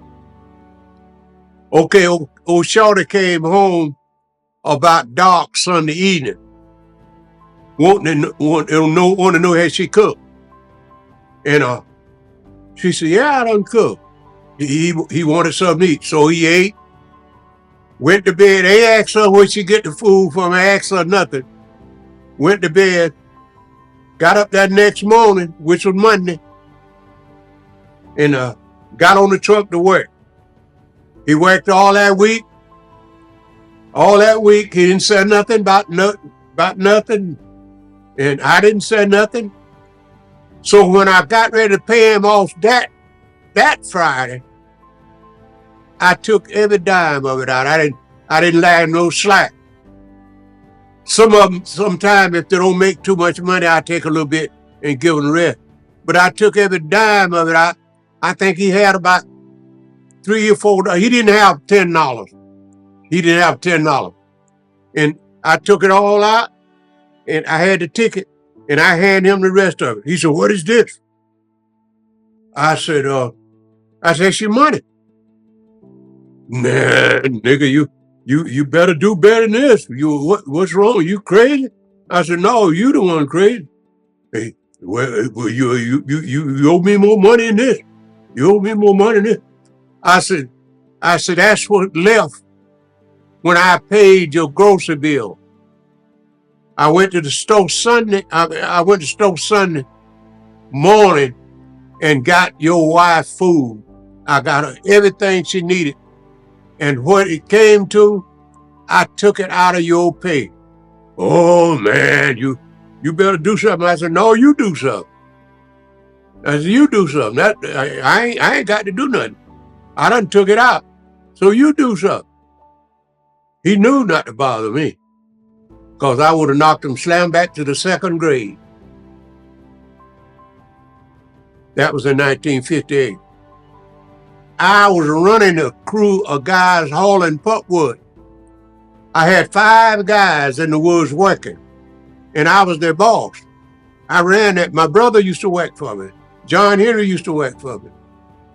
I ran that job from 19. I started in 56, the last of 56, 57, 58, 59, 60, 61. That's when I stopped running that job. The year Junior born. He born in 61, after Sylvester. So all those guys in Palatka knew me. All of them knew me. This guy was a cab driver. He drove cab, and I was running this crew of pulpwood guys, and I used to be real muscle built. I mean, great big muscles and chest was thick in the chest, and everybody around Palatka knew they didn't want to bother me, not with the hands. And this woman, her name was Willie Lee. She kept bothering me, telling her friend, I like to get him. And the women come tell me what Willie Lee said off. And she finally got me started to fooling around with her. And I told her, I said, I don't generally do that. I said, because, I got a wife, and I don't want nobody fooling with my wife. But she kept on fooling with me till I started fooling around with her. And somebody tipped this cab driver off. Her tipped him off. So he saw the trap. He got another guy to drive his cab for him. And he was watching my car around there, because everybody knew my car. She got me to carry her over to see her mama. Her mother was living in East Palatka. I was living in West Palatka. Me and her was living in West Palatka. She lived about 3-4 blocks down from me. So she sent me word she wanted me to carry to her mama in East Palatka. So she told me where she was going to be waiting. I went and picked her up, And I didn't know her husband was watching me. So when we got over in Palaca, it's a 4-way stop sign in Palaca, right by a big old fruit market. A 4-way stop sign. I stopped to the stop sign. She was over on the passenger side. And I stopped to the stop sign. And I heard a car, the car was behind me, but I didn't pay no attention. And when I stopped, I heard the car door slam in that car in the back. And I heard some foots come running up to my car, you know.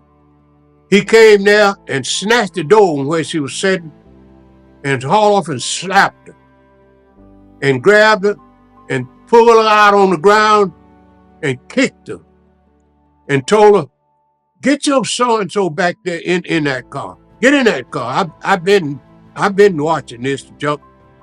And he slammed my door like it gonna break the glass. I was sitting under the steering wheel.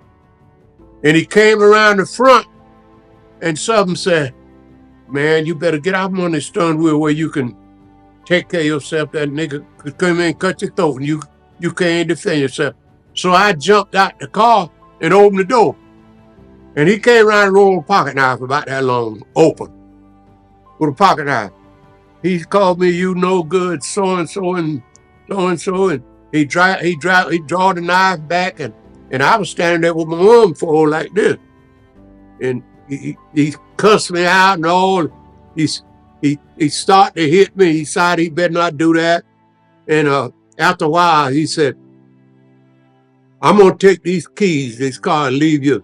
So-and-so standing right here in the road." I said, "Don't bother my keys." I said, "That car ain't did nothing to you." I said, "I'm the one. I'm wrong. Now, if you gonna do anything, you do it to me." And he was scared. He was scared to jump on me. But if that nigga had a gun, he'd have shot me. But he was scared to jump on me with that pocket knife. That's the only thing saved that. I don't know what would have happened, but it would have been a bad day right there at that stop line for me or him one. But after that was on a Monday afternoon. I went to work that Monday. That was on a Sunday afternoon. I went to work Monday morning. When I came home, my wife, Gully, told me, said, "Willie, a great big old black man been here looking for you. And he told me to tell you he need to see you today." I knew who it was. But Gully didn't know him. She didn't hardly know nobody, because she never went nowhere. She didn't know him. So he went out there, he tell your husband I need to see him today. So I went on, I took my bath and I ate, and I put on me some clothes, and I said,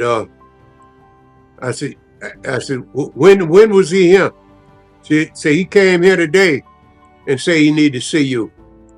So I went down to his house. I said, "Well," I guess this way it's gonna happen at. I got in my car and I drove down his house and I parked in front of the door. I blowed the horn, and he seen me out there. I got out and I come and stood at the hood of the car. I said, he came out there, I said, "My wife said you told her you want to see me." I said, "I better come on down here and find it and get it over with, whatever you're gonna do." He told me I had 3 girls, Ada Paul, May Alice, and Willie Mae. And he told me, he said, "Listen," he said, "I wish you would leave my wife alone." He said, "I got 3 girls and I want to raise my kids. I can't raise my kids with her running around with somebody. Said somebody gonna get hurt.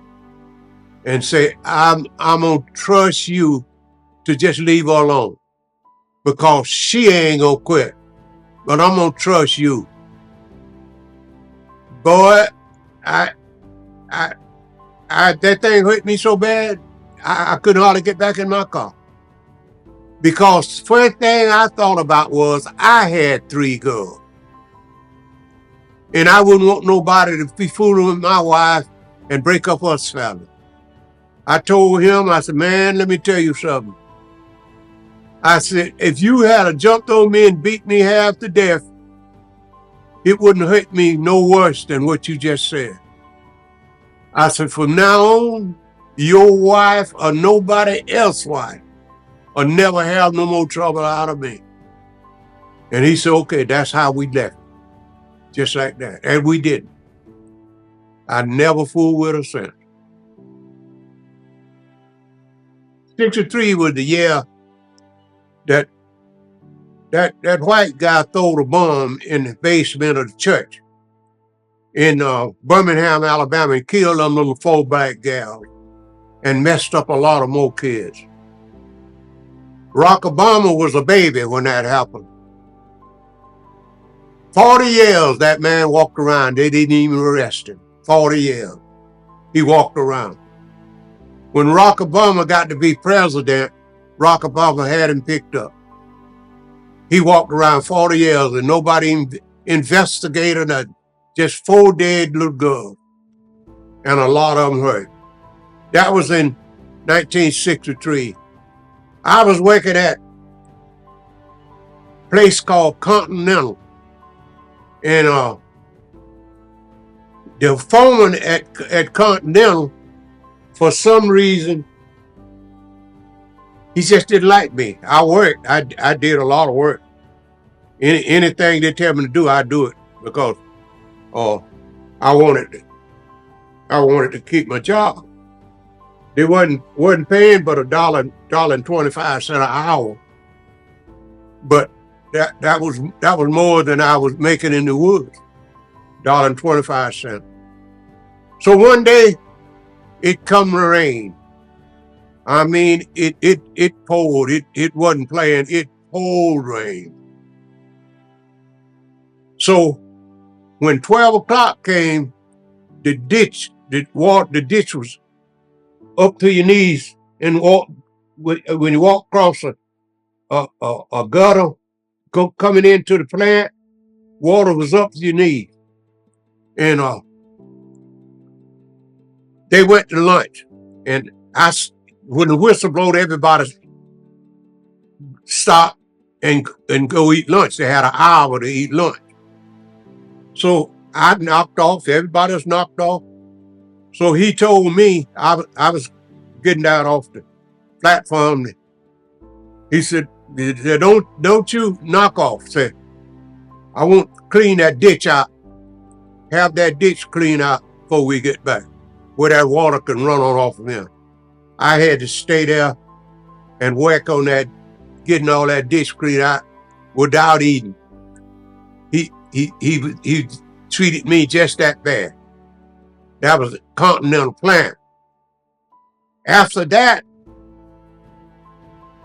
I went to work over to another place called the Boiler. They didn't allow black folks to work up top. They paid good money up there, but they didn't allow no black folks to work up there. They worked down to the bottom. When that mush and stuff boiled, steam, it'd have pressure on the pot, the pot they boiled in great big tanks. And they had a door down to the bottom. You open that door and you had a pitchfork and you dig that stuff out of them things down to the bottom and put it on a belt, and that belt carried over to the boiler and keep steam through that whole big plant. That's what I was doing. All at once, it was a big noise. Boom! Like a dynamite. And this guy come running downstairs on fire. His clothes, just a ball of fire running downstairs. And he had some change in his pocket. It burned it so bad that change fell out of his pocket on coming downstairs. and he ran out there in the yard, and somebody ran out there with a fire extinguisher and put him out. Okay? They took him to Gainesville. I didn't never go over there. They had him in a vat, some kind of liquid, laying on a vat because he was burnt all the way up. Even his eyebrows were burnt. Everything was burnt, but he was still living. Some of the white guys that went over there to see him came back and told what he said. He said that man asked for a cigarette. He gave him a cigarette, and he asked somebody that was with him, says, "It's all right to give him a cigarette?" "Yeah, this stuff is not flammable. This stuff is not flammable." Light him a cigarette. Told him to light him a cigarette. Light him a cigarette and put it in his mouth. And he took a few draws off and he went to talking. He said his daddy and about 3 or 4 white guys caught a black guy hitchhiking when he was a little boy. He said he was about 7 or 8 years old. He said this black guy was hitchhiking. His daddy and 3 or more guys caught this black guy and carried him in the woods and took a rope and tied him to a tree and made him, the boy what was burnt, tote lighter knots and stack on this guy and give him gas in a can and told him to pour that gas on that nigga and made him strike a match. Made him do that when he was a 7-year-old boy. And that's why that happened to him. He was in his studies then. He was in his studies. But he said that's what happened to him when he was 7 years old. And after he told that, he died. 1969, Larry was born. Larry was born. That was the last baby that Curly had in 1969 when Larry born. And 1970, when I left and went to New York. I went to New York in 1970 doing microwave. It was picking onions. And I followed a gang up there to pick onions. That's how I first got to New York. The reason I stayed up there, I ran into a fellow named Jack Kajeen, and he was a rich man, and he had a pants factory in New York City, made men's pants. He had a factory over there, and he used to go back and forth to the factory to check on the people and all.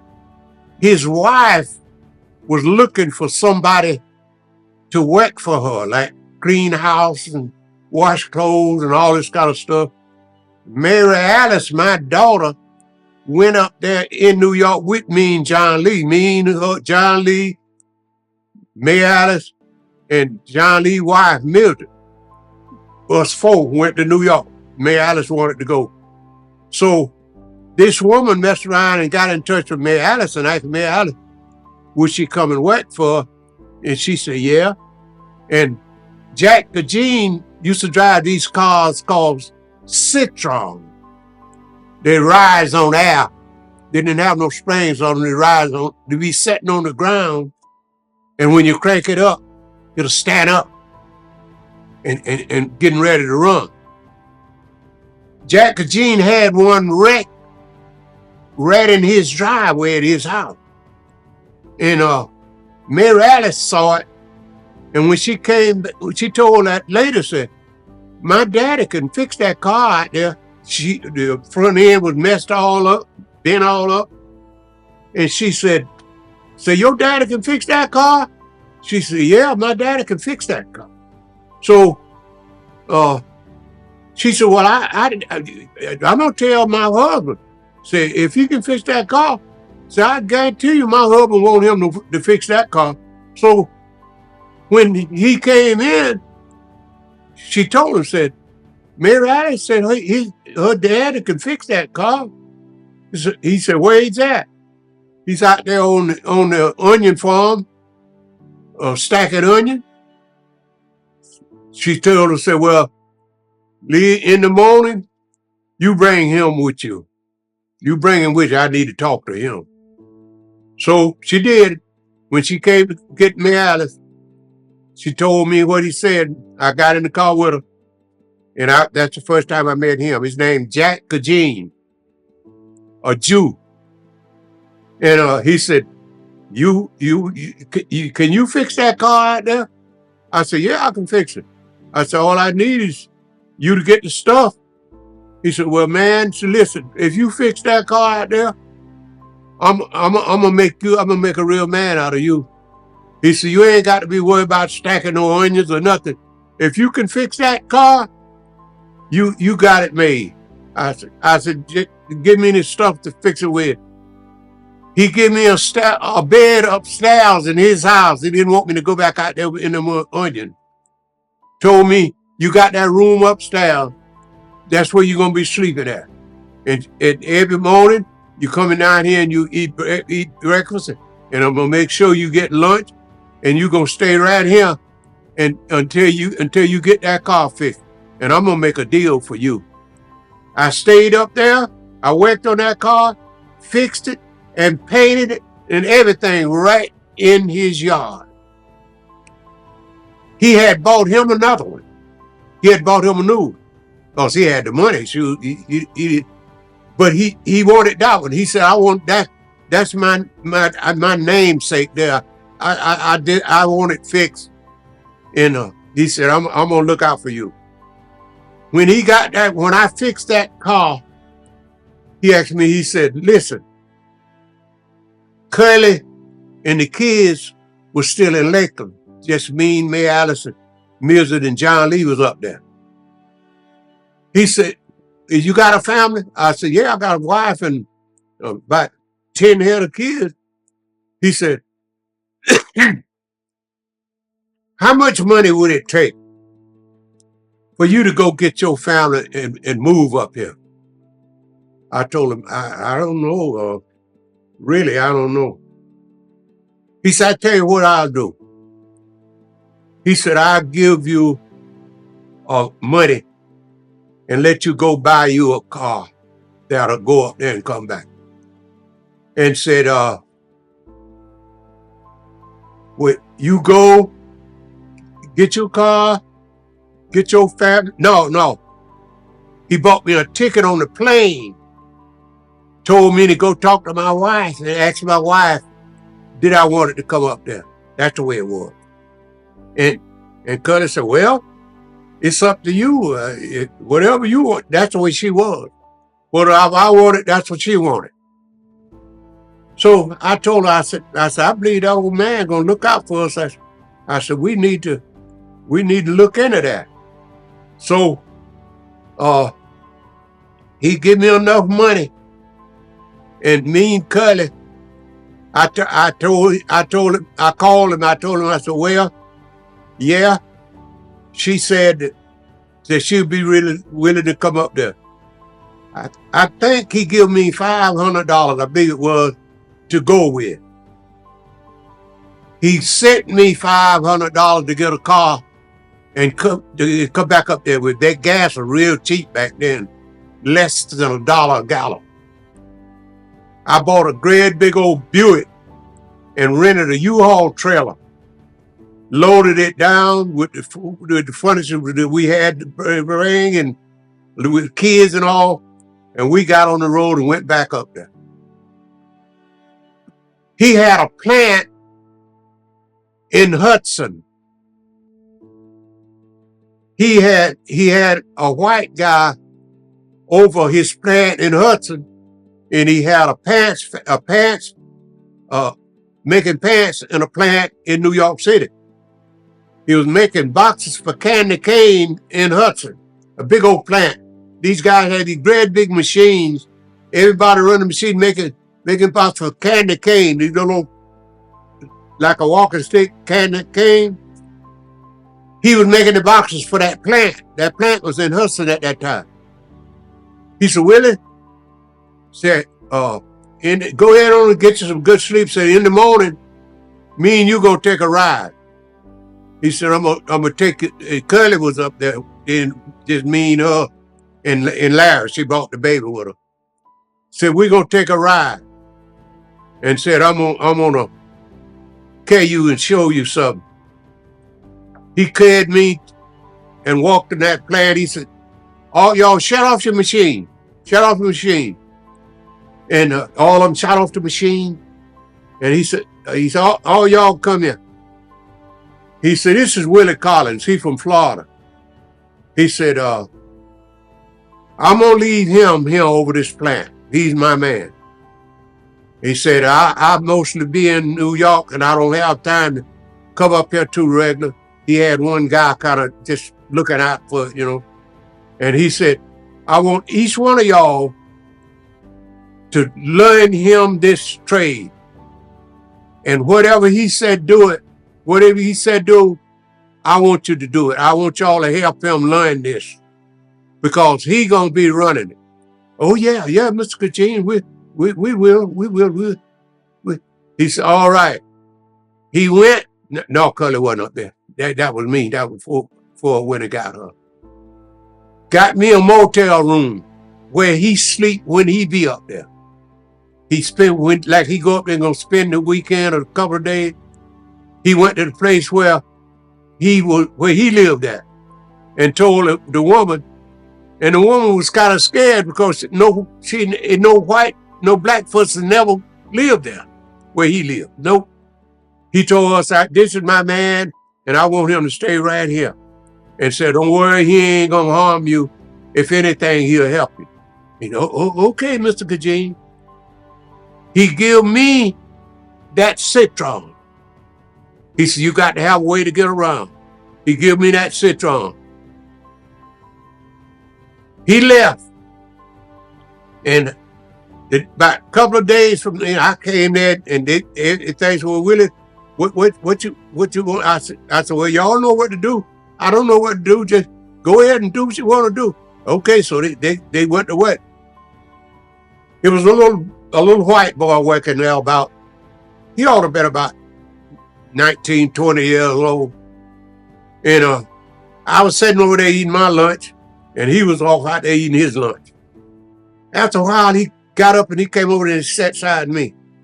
He said, what you say your name was? I said, Willie. He said, well, Willie, said, you got to be a good man. He said, the boss is crazy about you and turns you over all of this plan and said, you got to be a good man.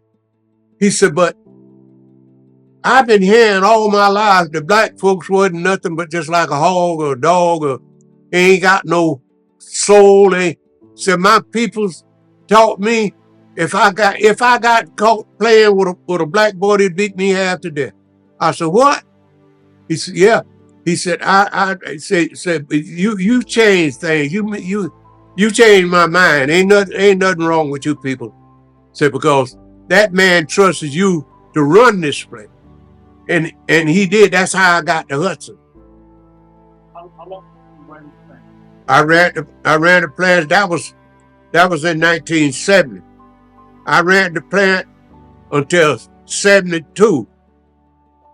They went out of business. They went out of business in 72. It was a guy up there named Roy, had a paint and body shop. And Jack told me, I told Jack, I said, the guy got a paint and body shop and he want to sell it and go out of business. He said, find out how much he want. And at that time, me and Cutter were living up there on Warren Street in a motel up there on Warren Street. So I told him what Jack wanted, and he said, come to Goshen tomorrow. I'm going to give you a check. and I want you to cash it and give him cash money. He give me a check. I forgot how much it was. Around $2,000, something like that. He said, cash it, give him cash money, make him sign a receipt, write him a receipt, make him sign it, and give him cash money and let him get whatever tools he gonna get in his hands and walk out. Leave the alcohol compressor, leave everything. Just get him some hand tools and go. And it also had a tow truck with it. So I went and I paid him for that for that shop, give him his money. And this guy was named Roy. Roy got smart. He told me, he said, "Oh, the tow truck wasn't in it. The tow truck didn't have it." I said, "Yes, the tow truck was in it." "No, the tow truck wasn't in it." Said, "We didn't mention nothing about the tow truck." He said, "But I tell you what I'll do. I'll arm wrestle you for the tow truck." I said, "You will?" "Yeah, I'll arm wrestle you, and we'll just forget it." I said, "That sounds good to me." So we got on the front of the car and arm wrestle. You know how you arm wrestle. Yeah. And you hit the other one. I let him, he was scuffling and going on. I was saying, ain't no way in the world he could have beat me. Ain't no way. I let him scuffle around there for a while. After a while, I slammed his hand down. He said, "Well, okay, you got the truck." What it was, he was trying me because he was the type that would jump on his people that was working for him, want to fight him instead of pay. So he was trying me out to see could he beat me. But I'd have beat him to death. I got a job part-time at a match factory. They had a match factory that make matches that strike for souvenirs, like at the body shop. But I got a job at the match factory because I wasn't getting to work.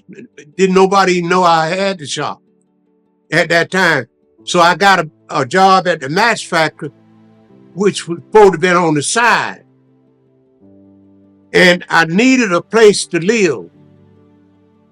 In Hudson, in Stockport, just out of Hudson, there was a guy there that had a house that he was fixing to lose. And it was a guy working at the match factory named Dave.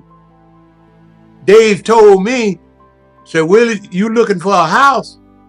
And said, "I know where one in Stockport."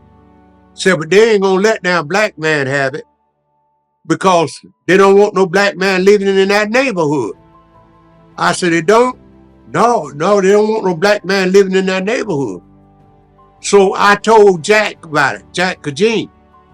I told him, I said, "I found the house, and but they said they don't want no black man living in it." He said, "Where the house at?" I said, "It's in Stockport." So he said, "Meet me on the corner at the gas station." And I met him there. Him and I got in the truck with him, and we went to this guy's house. The house was right next to the bar. It was one bar was in the whole city, and the house was right next to the bar. Jack said, "Is you the one want to sell this house?" And he said, "Yes, sir. Yeah, I got to sell it because I'm gonna lose everything if I don't. I want to get some of my money back out of it and let somebody take it over, take up the payment." He said, "Well, they heard that y'all didn't want to sell it to no black man." He said, "I don't care who you sell it to. It give me a chance to get away from here. I get my stuff and go." He said, "Well, okay. I'm gonna buy for this man here." He turned around, and there was a real estate company down the road, almost to the factory that we used to run. He took me there. He told them people, he said, "This is my man, and And he got a house in Stockport. He told him the address and all that stuff. Them people had the deeds to the place. The same place that he wanted to sell. They had the deeds to it. He told them, said, and they looked through it and say, yeah, they should. This guy, he the one got it now, and blah, blah, blah. And Jack asked him, say, how much y'all want for it? Just stock, lock, and barrel. How much y'all want for it? To pay it off. They told him how much he want. Jack said, I want this guy to have it. Jack wrote them a check enough for the house and enough to paint the whole house. Paint the whole house. He give them people a check. And the man, we called the guy and told him, said, well, we done took care of it. He said, well, give me till Friday to get out. He said, okay, you got the Friday. And I told Cully, I said, we got a house.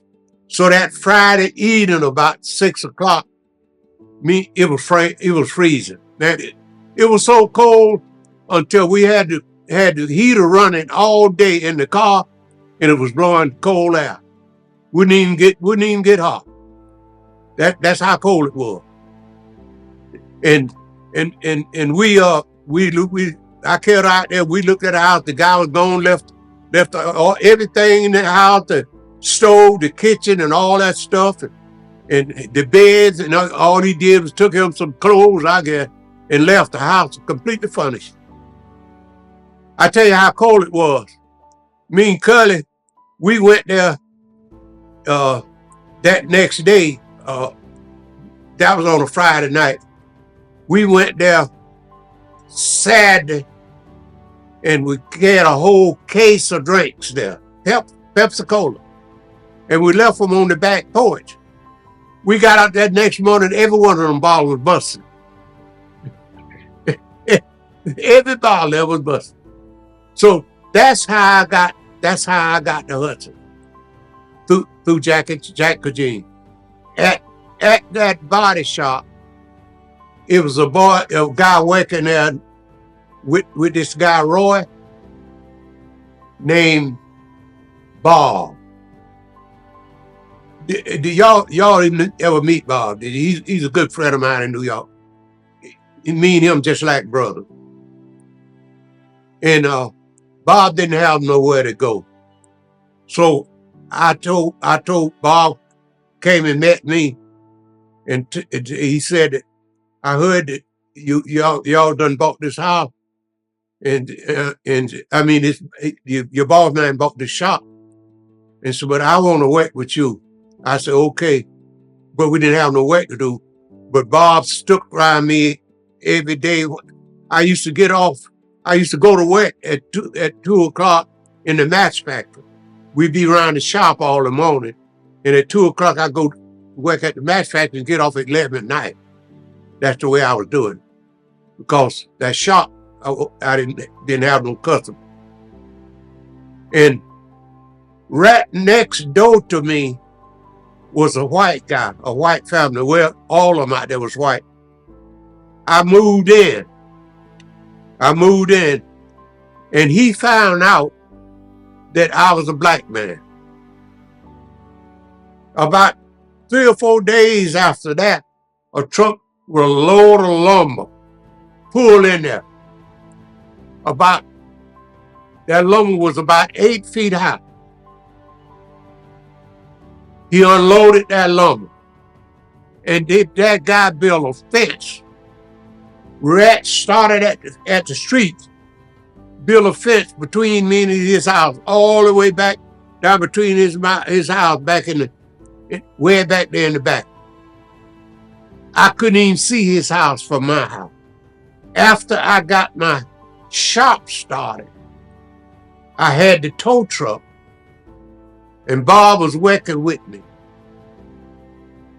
This guy who built the fence between us, his wife was working in a place called Red Hook.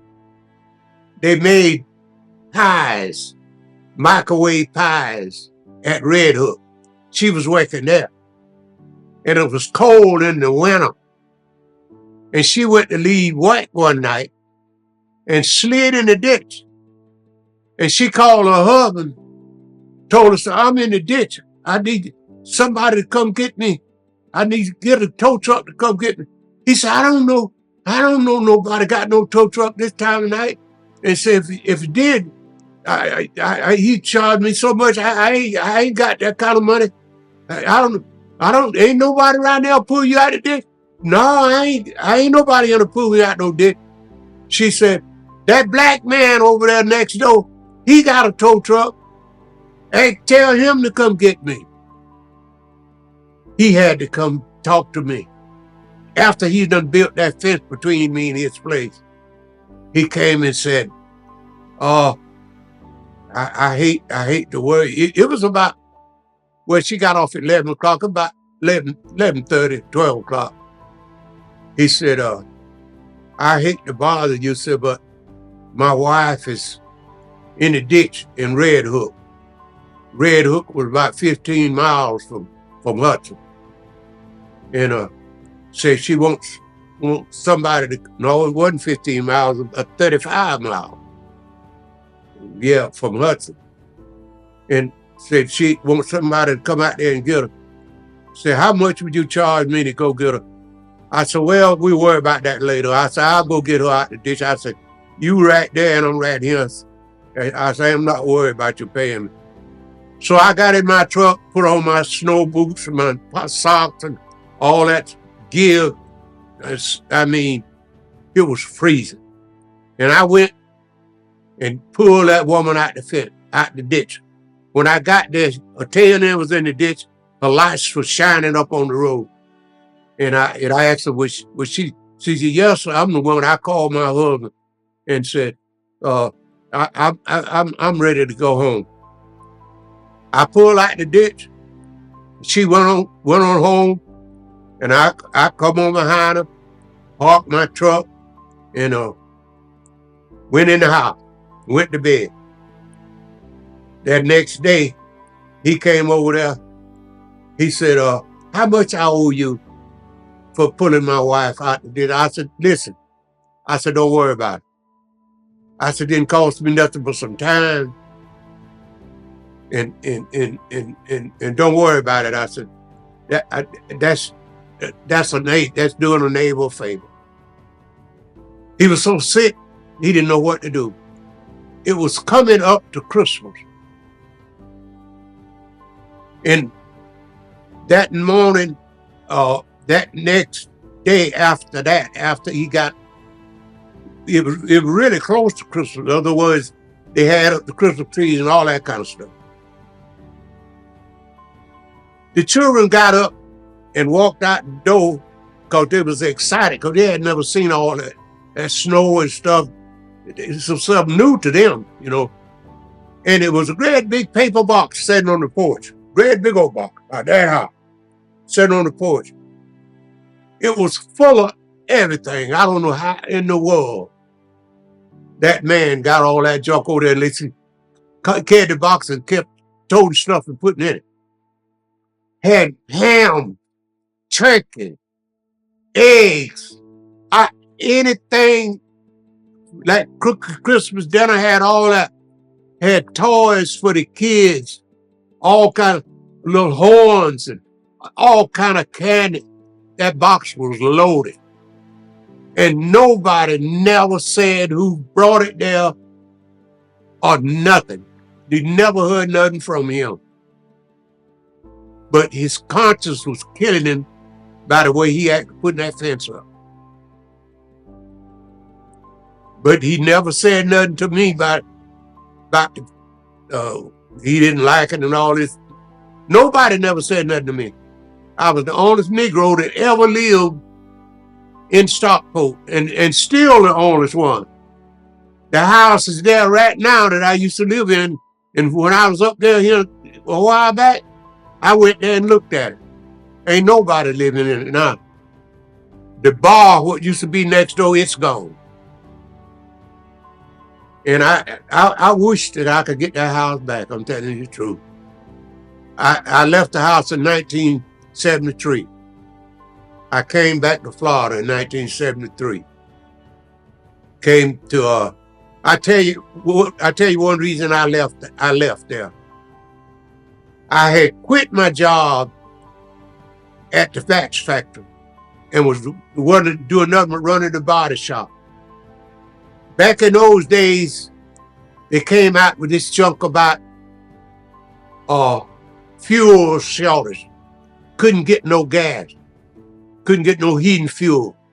They would make sure that the hospitals and the big commercial places had it before they let the people in the homes and the little major shops have it, little minor shops have it. And I had painted a car, and I had a little fuel in there when I was painting, but I painted the car, and I left and went home. It was in the night.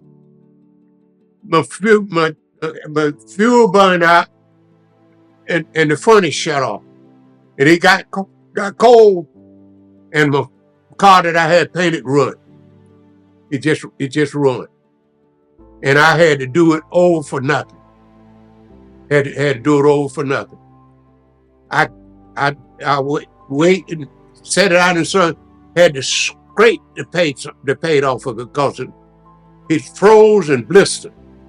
And I had a time with that car. It cost me way more to do that car than what I had got out of it. And I got disgusted because I couldn't get fuel like I wanted to. And I said, shoot, I'm going back to Florida. I just jumped up and left the shop there, left Bob with the shop and everything. I jumped up and came back to Florida. That was in 1973. After Christmas in 73. I didn't sell the house. They sent me a letter. I had to sign the letter. The letter was notarized.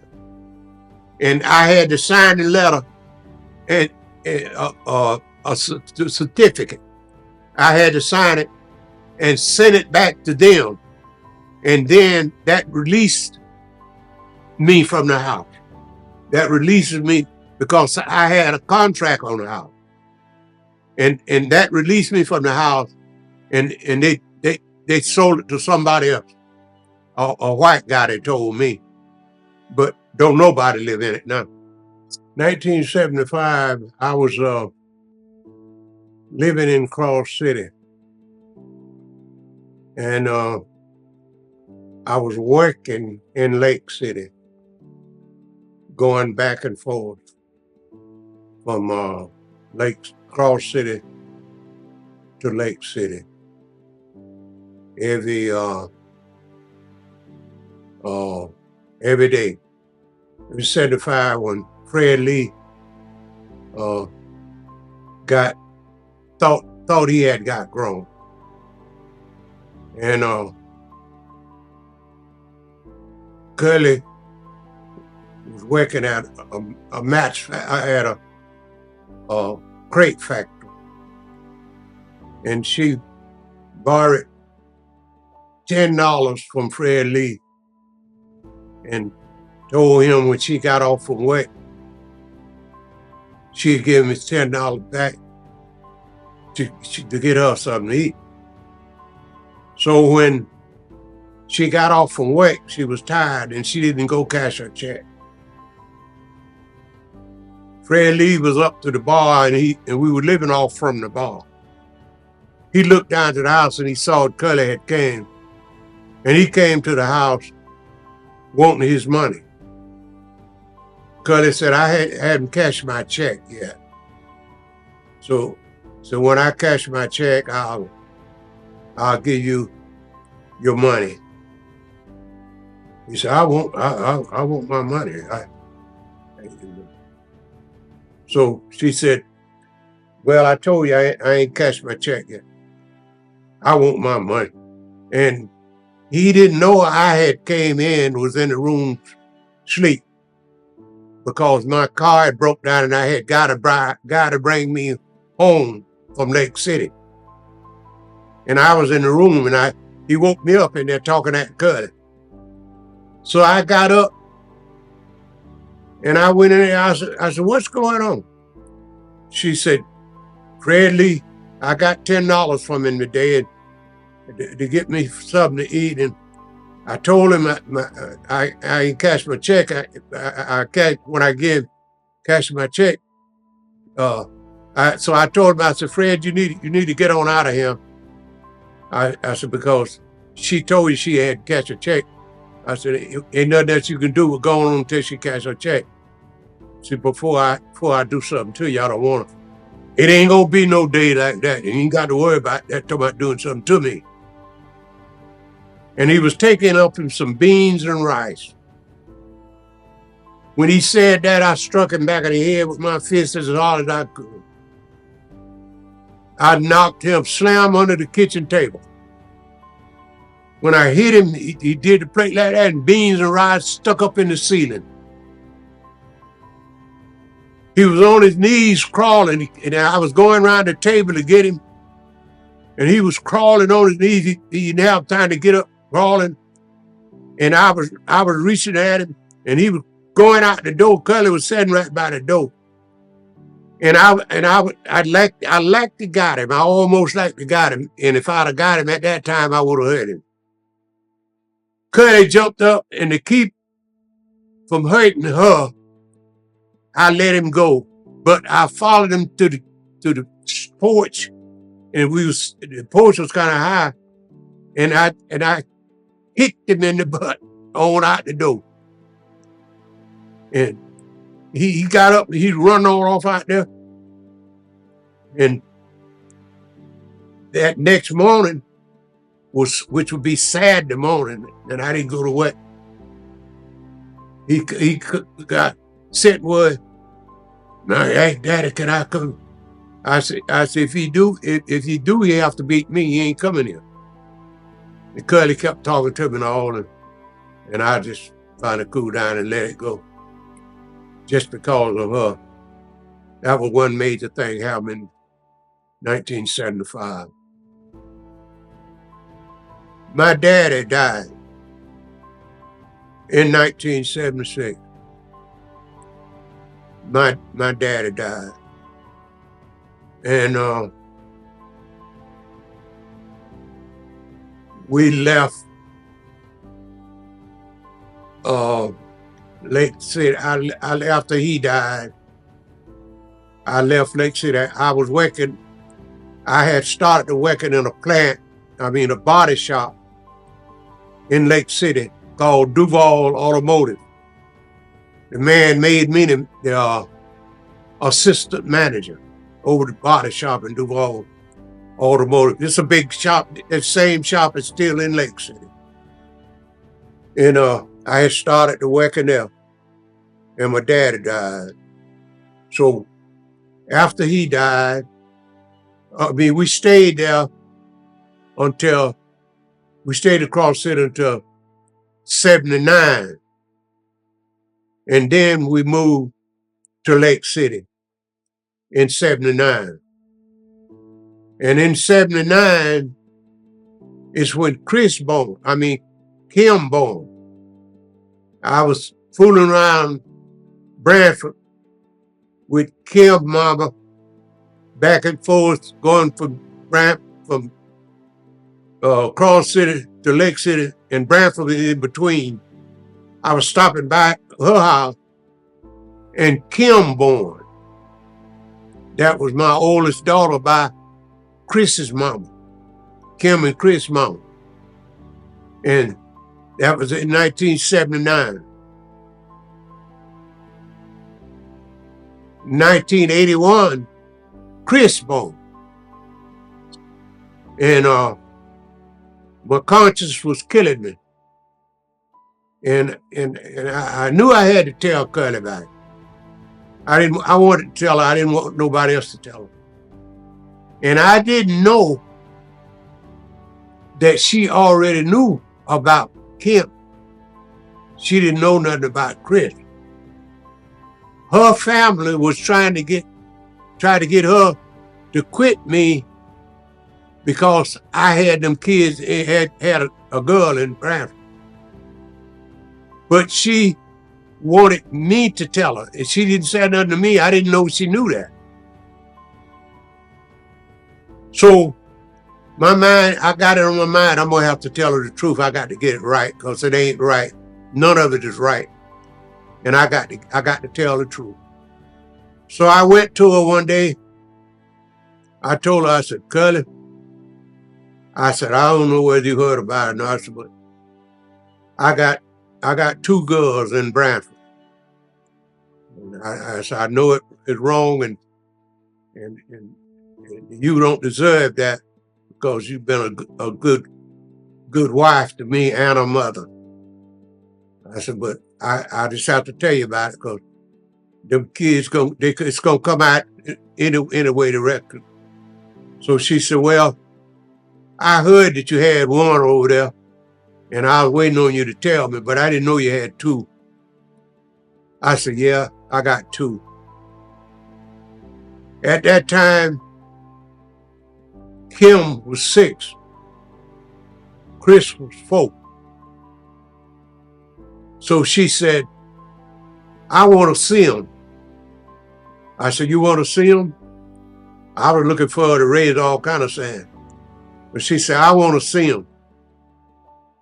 I said, okay, I'll bring it. When you want to see him? She said, anytime, but I just want to see him. I was working, going back and forth to work at that time in Hot Springs. You can go through Branford going to Hot Springs. So that morning, I went through Branford, and I told their mama, I said, have them girls ready this evening when I come back. I said, my wife said she want to see them. She like to have a heart attack, or she didn't think my wife was going to ever find out about it. And she said, my girls ain't going over there. You crazy? My girls ain't going over there. I said, them my girls, you just had them. I said, one way or another, I'm going to take them to my house tonight if I have to carry them ain't dressed. I said, they're going, and my wife want to see them, and I'm going to carry them. So when I got back there that afternoon, she had them ready, had the little clothes packed and everything. I carried them to the house. Cuddy was laying on the sofa right by the door. We opened the door, sofa right by the door. I walked in the house, and that was before that big house burnt down. I said, Curly, I said, hey, these girls, she sat up and she looked at them. Kim had me in my belt, holding me in my belt. Chris had Kim holding her, and they were scared. They didn't know what was going on. They were looking at Curly with water in their eyes. She told them, said, don't y'all be scared of me. So I'm not going to hurt you girls. So y'all ain't did nothing. He said, your daddy what did it, and your mama. Said, yeah, y'all sure belong to him. Ain't no doubt about that. He said, but I'm not y'all enemy. I'm gonna help raise you, girl. I'm gonna do all I can for you. So y'all want to come over? It was coming up to Easter. So y'all want to come over here Sunday and help me paint some Easter eggs, color some Easter eggs? Yes, ma'am. Yes, ma'am. And that Sunday, they was back over there, and they stayed the weekend with us. And from that on, Cully took up to them, and every time we went to New York to a family reunion, she asked me, said, you want me to take them girls? I said, yeah. I promised her that I would stop fooling around with their mama. Okay. She took them to New York and to meet everybody in New York. But right then, when she first found out about it, I wasn't old enough to get Social Security. I wasn't 62. But when I got to be 62, start to get my Social Security, she told me, say, you better sign them girls up to get Social Security, because none of my kids couldn't get Social Security. They was too big.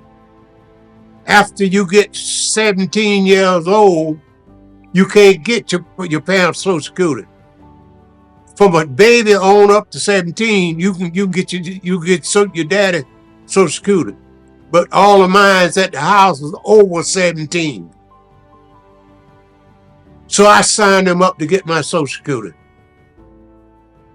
One day, after I had signed them up to get Social Security, I got a phone or a letter from the Family Insurance Association, a child support, for child support. And it said, Willie Collins, this is situated with child support. Said, they give me a phone number on the letter. Said, you be sure to call this number Monday morning. Call this number Monday morning. I couldn't wait till Monday morning come.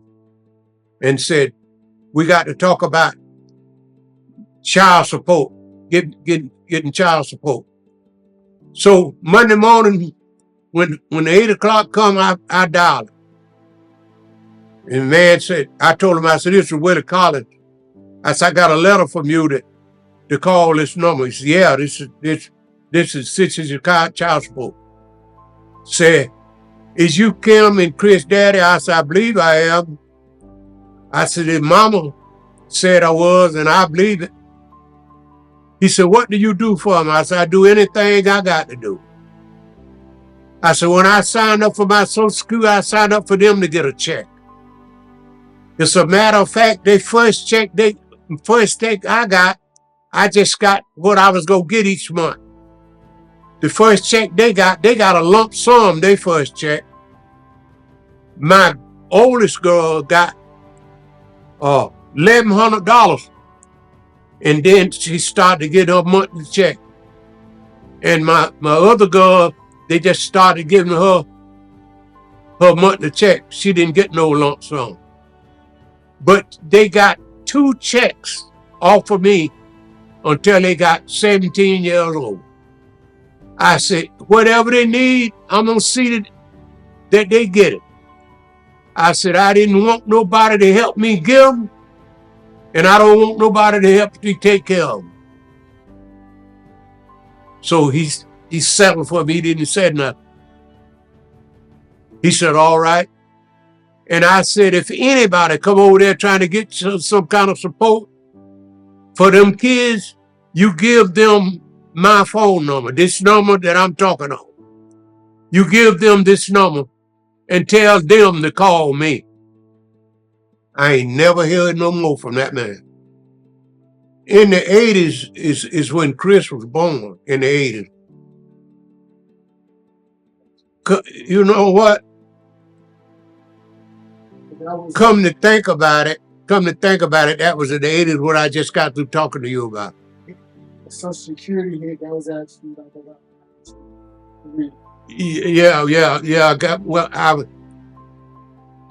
I got my Social Security after them girls were born. That was the 80s, and still it was 70s. Chris wasn't born in the 70s. Kim was born in 79. Chris was born in 81. Chris was 4 years old when I got getting my Social Security, and Kim was 6 years old. The two years apart. And when I got to be 62, that's when they went to growing my Social Security. Kim, the year Chris born, I was 50. The year Kim born, I was 48. See, and when I got to be 62, that's when they went to drawing my Social Security. In 93, we was living we was already living in Lake City, and that's when my house burnt down in 93, and we had to get another house. I was doing body work for a company there called the sawmill peoples. I was doing their body work on their trucks and things, and they offered to give me enough material to build me a 2-bedroom house. But Curly and Willie Mae went and saw this motor home, and it was partly furnished. That's the motor home I got now. They wanted that motor home. They didn't want to wait to build no house. So I bought that motor home. That was in 93. I got enough money some money out of the house burning down, but I needed $1,500 more to make the down payment. And I borrowed this $1,500 from a guy named Donald Dean. I borrowed $1,500 from him, and I went and bought that house in 1993. Okay. In 92, I got a job in Jacksonville in 92. And I was traveling back and forth to Jacksonville to work every morning. Billy Carter he was the bail bomber, and he had a shop, and he was selling cars and all. So he got me to come and work to his shop. That was in 92. But getting back to 89, I forgot, 89. That's the year that David born. 89. Yeah, 89, I was working in Valdosta. And David born in 89. That's right. That's the way that was. And 92, 93.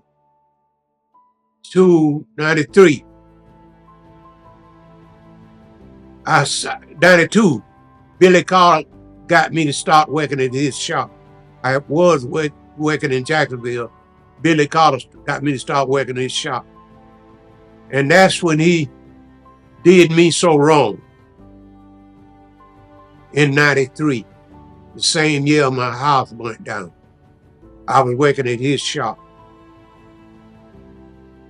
A preacher there, I call him the cussing preacher because he used to curse all the time. His wife was running a barber shop, cut hair.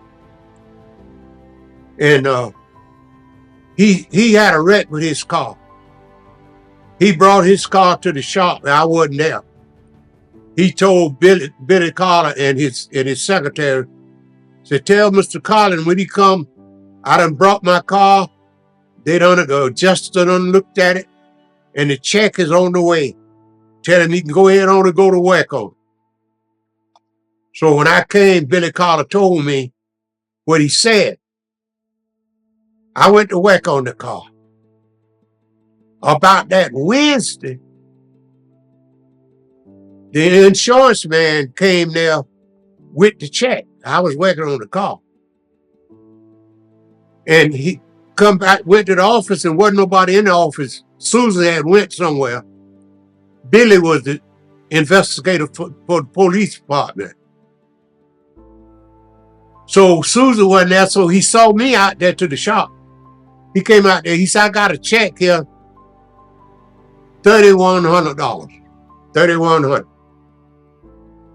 He said, "Ain't nobody to the shop, and I guess I can leave the check with you. Look like this the car you working on. I said, yeah. I said, you can leave it with me. So he was handing me the check like that, and I looked at it. I seen it was $3,100. And he looked around and said, hey, somebody pulling up out here in the shop now. So you want me to just leave it in the office? I said, yeah, just cat back there and give it to that woman there in the office. So I seen it with $3,100 on there. That Friday, I had finished the car. I could finish the car that Friday morning, and we settled up. The way we were supposed to do it was, we take the material out of it, out of a job, any job I do, we take the material out of it, and the labor left, we split it half. That way I didn't have to pay no rent or nothing. We split it half, whatever left after the material came out. Okay. So they didn't know that I had seen that $3,100. They didn't know that. So we got ready to sell up, went over there, Susan figuring around, this comes so-and-so, and this till, and this much material, and this is so-and-so, and say, your part come to $600. Your part come to $600. I said, $600? Yeah, your part $600. And I said, I was trying to make her tell the truth. I said, I thought it was more than that. She jumped up and hollered, went to cussing and crying. Every time I try to help somebody give me so-and-so's on the kiss, and God, I'm not sick of it. Throw the pen down on me. Billy, you can deal with it. I ain't having nothing else to do with it. You have nothing else to do with it. I can't treat people right. And the old man, she was crying and hollering. And Billy said, let me see it. And he got the pen, he figured around there. He said, $600. He said, I come up with $800. And something told me, said, what you ought to do is hit that nigga in the head right now, because you see they crooks. They trying to take $600, $1,600 off the top and deal with 15. So I went to get mad, and I know me. When I get mad, you got a problem. I didn't care how it worked out, whether I got killed or whatever. I didn't get paid to fight. I wasn't gonna fight because nobody was gonna pay me. I was wanting to kill you. So I seen that I was fixing to get in trouble.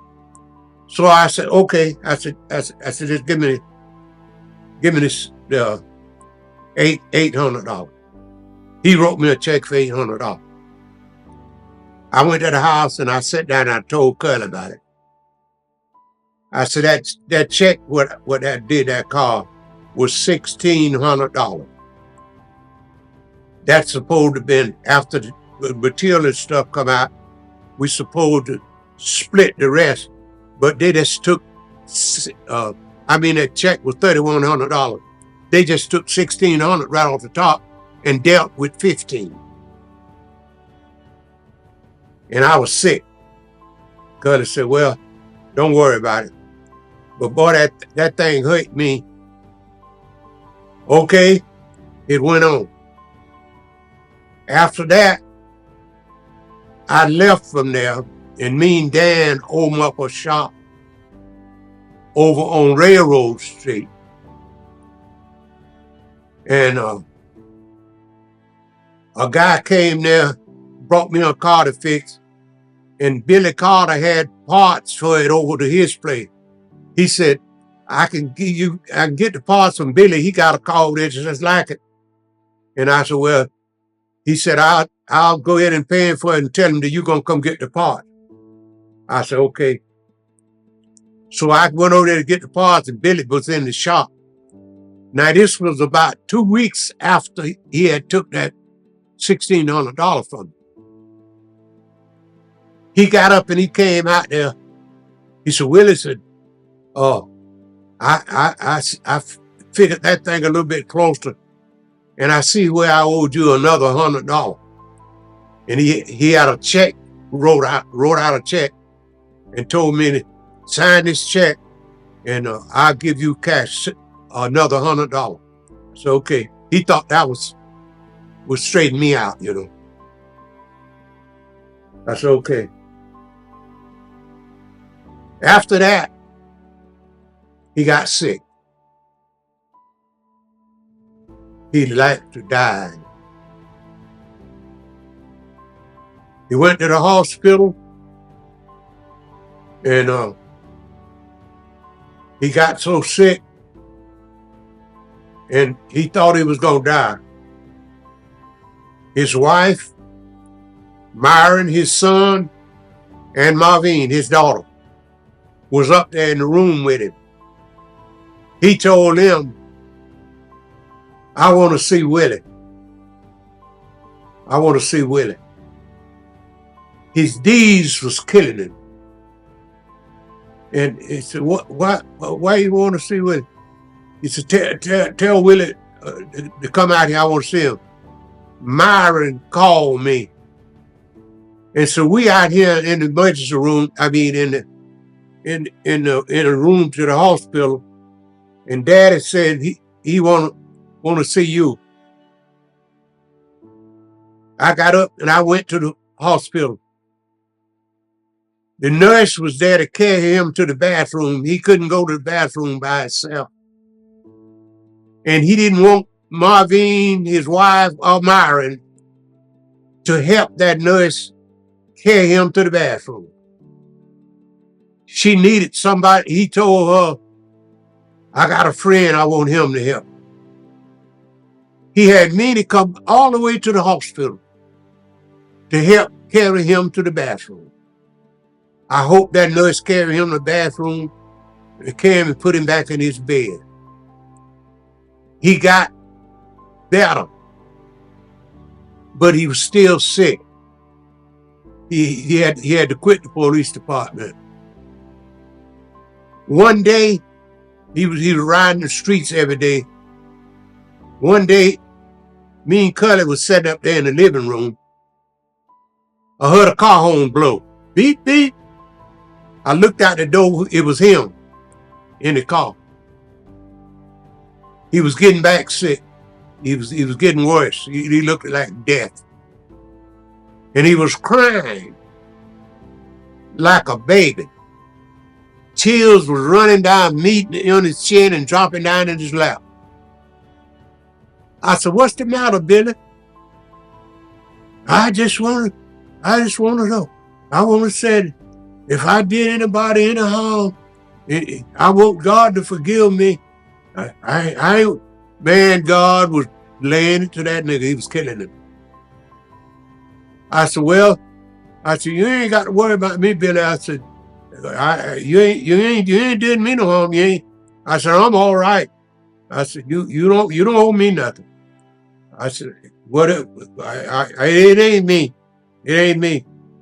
Well, I just want I want everybody to know I don't want to mistreat nobody. If it is, I want them to forgive me and all. I said, well, I ain't got to forgive you. You ain't did nothing to me.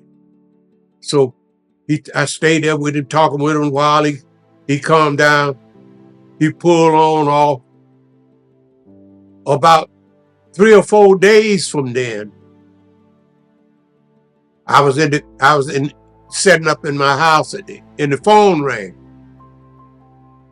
It was Billy Carter's wife. She said, Willie, said, what you doing? I said, I ain't doing nothing but just sitting around looking at TV. He said, well, Billy wants you to come out here, or he need to talk to you. I said, okay.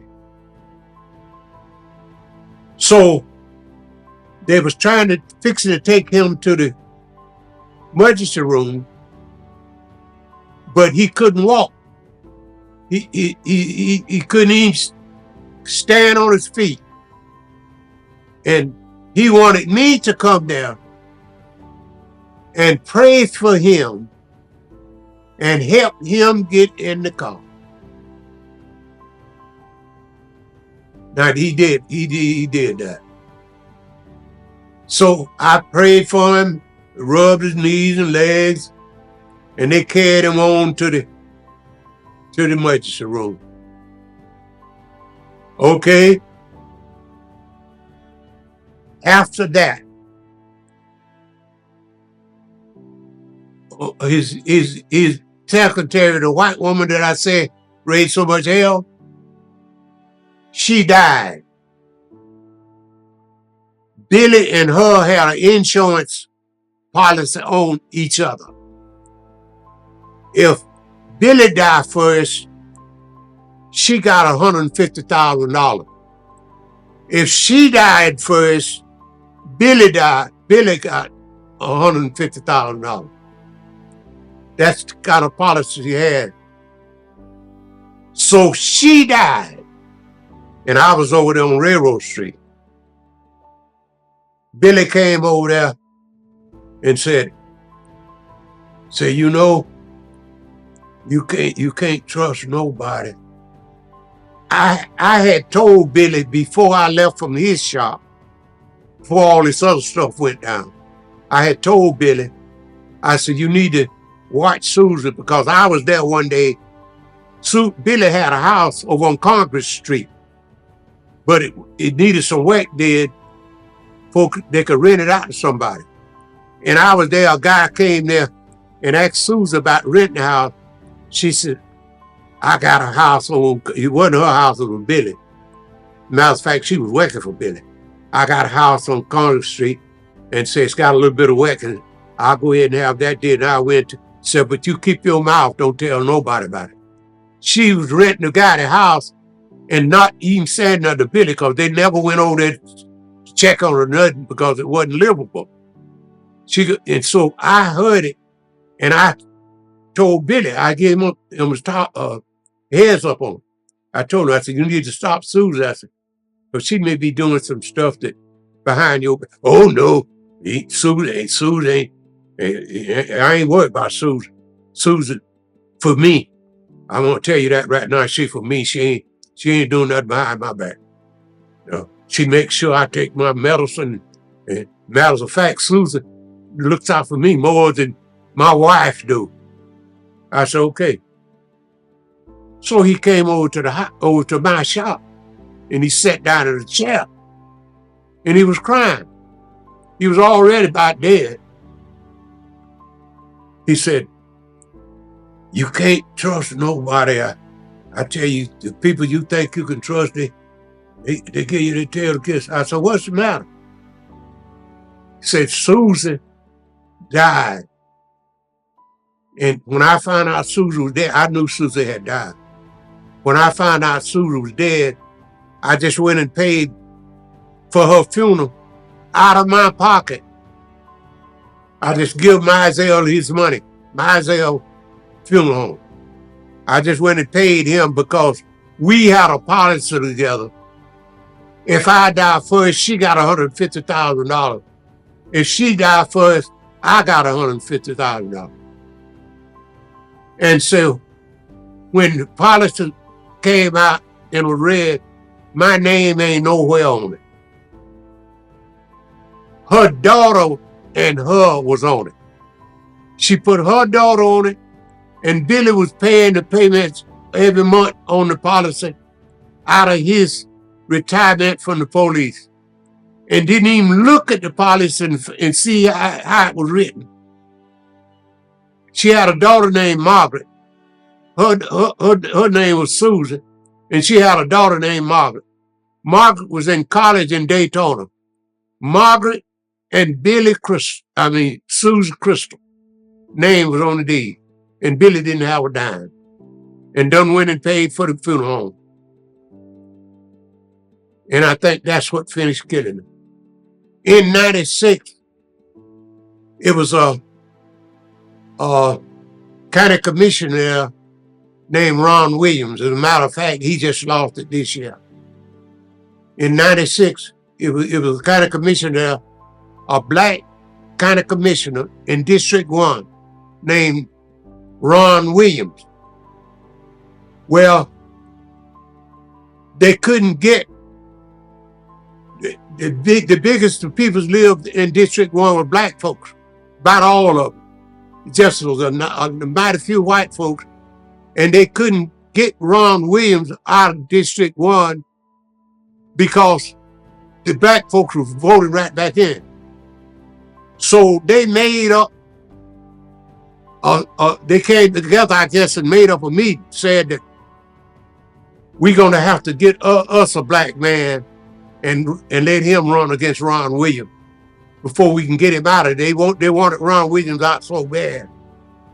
So George Boston was my friend. George Boston told him, say, I know a man, if you run him, I guarantee you get him out, because just about everybody in Lake City like him. That's Willie Collins. So they gave him money. And George came to me, told me, said they the white folks want you to be run for county commission, and they want to give me money to give you to go up, open you a campaign account. I said, yeah. Said, yeah, open up your campaign. I wasn't thinking about being no county commission. But he said, you take this money and go open up your campaign account. I went in, I took the money and I opened me a campaign account, and I went to campaigning. Every meeting, we having different meetings, and I'd be there and I'd talk. And so coming up about 3 or 4 weeks for that, after that, I got a call one Saturday morning. Said, Willie, this is so-and-so, and I'm out here on the county line road, right by the county line bar. The next whole road from next house from the county line bar is my house. And say, I got some more friends out here. We want you to come out here. We the one that want you to be county commissioner. We want you to come out here. I said, okay. So I got in my car and I went out there. And in a big old fine house. Matter of fact, I'd have been scared to go in it because white folk didn't like big black folks in the house at that time, no way. So I got out the car, all these big fine cars parked around there, and Mercedes and Jaguars and all of this stuff. And he pushed the screen door, come on in, Willie. I went in there. This is lawyer so-and-so. This is the bank superintendent of the Columbia County Bank. And this is so-and-so. This is Judge so-and-so. This is Dr. so-and-so. This is so-and-so. Mr. So. Everybody was big shots. He said, yeah, how you doing, Willie? I said, doing fine. They was the one that put that money together for me to open the campaign account. They said, Willie, we want you to be county commissioner. And said, we want Ron Williams out of there. He been in there long enough. We want him out of it. And they tell me that you will be the man. And said, we can guarantee you to be county commissioner. He said, and said, all you got to do, we're going to tell you all you got to do, and I guarantee you're going to be county commissioner. So we're going to write a letter, and we're going to word that letter the way we want to word it. You're going to sign it, and we're going to notarize it. So they thought I wanted to be county commissioner so bad until they was going to make me a puppet, and all they had to do was pull the string. But I wasn't as stupid as they thought I was. She said, we already got people out to campaign for you. and we already know how it's going. So you're going to be county commissioned. So after they told me that, I said, well, give me to next, let me think about it, and I'll let you know. We was having the next meeting at Columbia City School that Saturday morning, that next Saturday morning at Columbia City School. And I said, I'll give y'all my answer next Saturday morning. I said, I think we'll be all right. Okay, we're gonna look for it. That Saturday morning, everybody gathered up, and all of the campaigners that was running for different things, they get up and speak, and they talk, and Ron Williams got up and talked, the one that was running against, and after he got up and talked, I got up, I talked. I said, well, I'm quitting my campaigning. I said, I'm not running no more. I said, I don't want to be county commissioner. And I said, I will close out my campaign account. I got down off the stage, and they had some steps there. I walked down the step, and it was a gate. Before I got to that gate, a line of people behind me. Man, don't do that. Don't do that. You can't quit now, man. Say, you got it. You got it. You can't quit now. I just kept walking. I didn't say nothing to nobody. I just kept walking. I got to my car. Monday morning, I went to the bank to close out my account. And there was a lot of people in line ahead of me. And I waited in line, and there was a lot of people behind me. So when I got up there, the guy named Frank, I've been knowing Frank. I got up there, I said, Frank, I said, I want to close out my campaign account. And he said, you sure, Willie? And some of them heard Willie back there. Some of them didn't know me. And he said, you Willie Collins? Oh, you Willie Collins? I said, yeah. Man, don't do that. Don't do that. Please, man, you're going to be next county commissioner. Begging me in line not to close out my campaign account. And Frank looked at me and said, what you want to do, Willie? I said, I'm going to close it out. I said, if you ain't got time now, I'll just wait till you get time. He said, well, you the next in line. So he figured it up and all that stuff, closed it out. And the banners and all, I left it for them to get the one what put me in. I walked out. That's what happened to me in '96. They thought I was crazy enough to let them write a letter and notarize that letter. What that was telling me that I was not the county commissioner. I was the puppet, because I had to do anything they said. What they said do, that's what I had to do. And they didn't think I had sense enough to know that. I might be old and I might look like a fool, but I ain't stupid, not 100%. One thing about Larry and getting married, Larry and his wife had a little boy, which I call Uncle Harry. His mother went to work after he was born, and she left Uncle Harry with my wife, which is his grandmother. She fell in love with Uncle Harry. When his mama came to get him, she got mad with her mama. She wanted to fight. And she could have really got a fight out of Cully, because she didn't want to get rid of that baby. She thought that was her baby. I told her, I said, Cully, I said, that's Tanya's baby. she didn't give you her baby. She said, it ain't none of Tanya baby. It ain't none of Tanya baby. And Tanya, it tickled Tanya.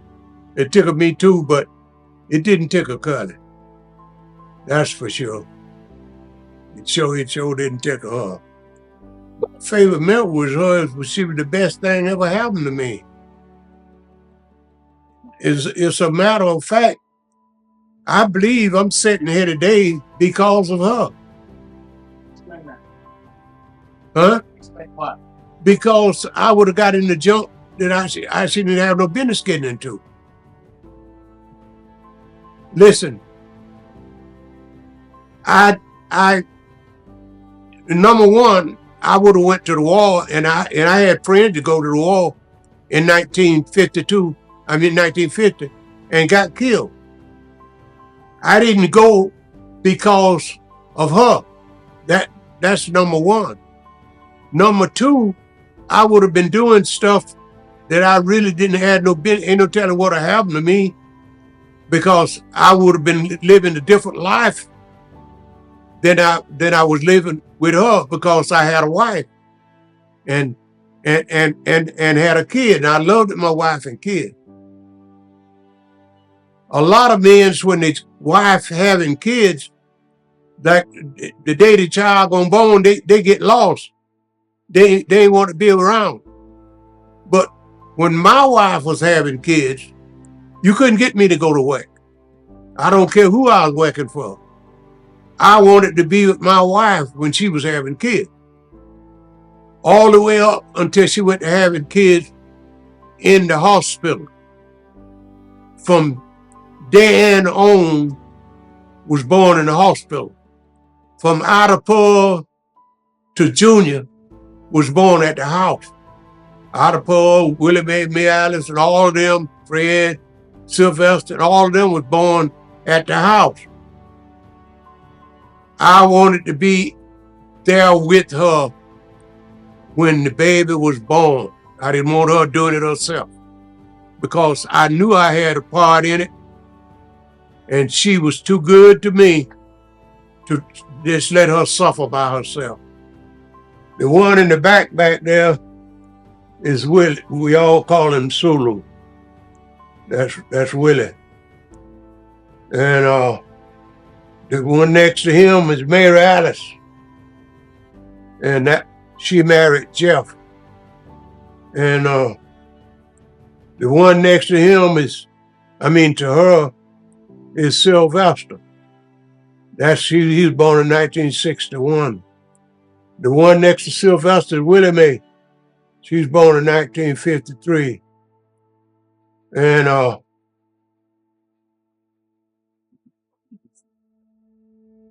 1953.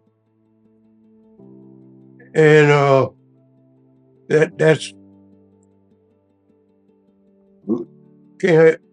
Fred Lee there. That's Fred Lee. And he kind of like tried his luck on me, but we got all that squared away. The next one is his wife, Tanya. The next one is Larry, Mr. Pretty Boy, I call him. The next one is Ronnie Charles. And he's around Lake City right now. The next one is Ottapur. That's my oldest daughter. She's almost as old as I am. I ain't but 18 years older than her. I'm 93 now, and I'm not but 18 years older than her. The next one was Dan. Dan died in that COVID jump, hauling people back and forth to the doctor, and caught that COVID mess and didn't know it. And that's how he died. The next one is Leroy. That was my first son that lived. I had one that born before he did, but he the first one that lived. And he got a family now in Virginia. He got girls and boys living in Virginia right now. Leroy was one of the best-hearted boys that I had. He brought me a Continental or Lincoln one time, Continental Lincoln. Drove up to the house one night, got out the car, came in the house and had me say, Daddy, I brought you a car. Had the towels to it. Reached in his pocket, pull out 3 $100 bills. He said, you might want to go somewhere. Here's you $300 to buy gas. I said, good God Almighty. Boy, I really loved that boy. But he was kind of crazy when he was a boy. We couldn't have no pets around the house like dogs or something like that. We had a dog that had some puppies. And he'd go up under the house and come out killing the puppy, choking him to death, wouldn't let the person breathe. He did that. And Isabel, my dad, the woman my dad had married, she had a rabbit. And the rabbit just running around in the house, and he messed around one day and got too close to Leroy. He messed around and got too close to Leroy. It's hard for me when it comes to death, because I love my people. When Leroy died, I couldn't, but I didn't know how to take that. I didn't think I was going to take it. But on the other hand, I had to stand up because of his mother. The worse I got, the worse she would have got. And that's one reason why I kind of held up real good. And when Dan died, I just ain't know what to do. I still don't know what to do. And Mary Alice, she died just about 3 or 4 days before my wife did. We had to go to North Carolina and have her funeral. And when we came back from North Carolina burying her, Ronnie Charles called me and told me when I left going to North Carolina to Mary Alice's funeral. And when I came back, Ronnie Charles called and said that my wife was on life support. And the doctor said, I'm the only one can give them the information what to do. So I knew by her being on life support that long, it wasn't getting no better. So I told them, bring her to the house.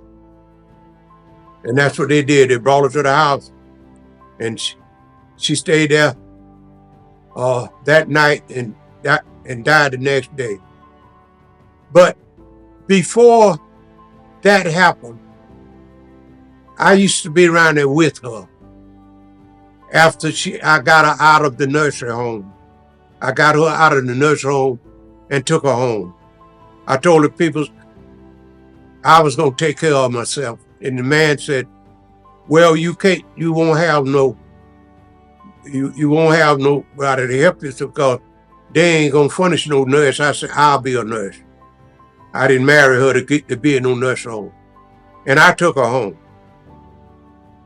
One morning, one evening, I got a phone call that they was going to send me a nurse for 1 hour a day from 8 o'clock in the morning to 9 o'clock.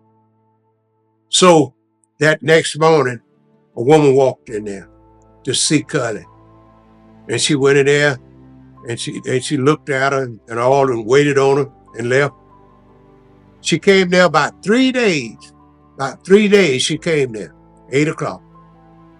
The last day she came there, she went in the room. Curly was sleeping in a little bed, a hospice bed. And I had my bed. My bed was here, hers was there. And I got out of bed and I didn't even look over it. She looked like she was resting good to me. So I just got up and I went and sat down and went to looking at TV. Here come the nurse in the house. How you, Mr. Collins? I said, fine. Well, let me check on Miss Collins. She went in there and she stayed. And after a while, she come back. She said, Mr. Collins, I can't wake Miss Collins up. I said, you can't? She said, no, I can't wake her up. And said, I'm going to call somebody. I'm going to call somebody over me. So she made a phone call, and here come a white nurse walking in the door with these things around her shoulder with your chest, blood pressure and jump with her, something, I don't know. But she walked in and she went in there. They stayed. After a while, both of them came out. And the white nurse said, Mr. Collins, I'm sorry, we can't get Miss Collins to respond to nothing.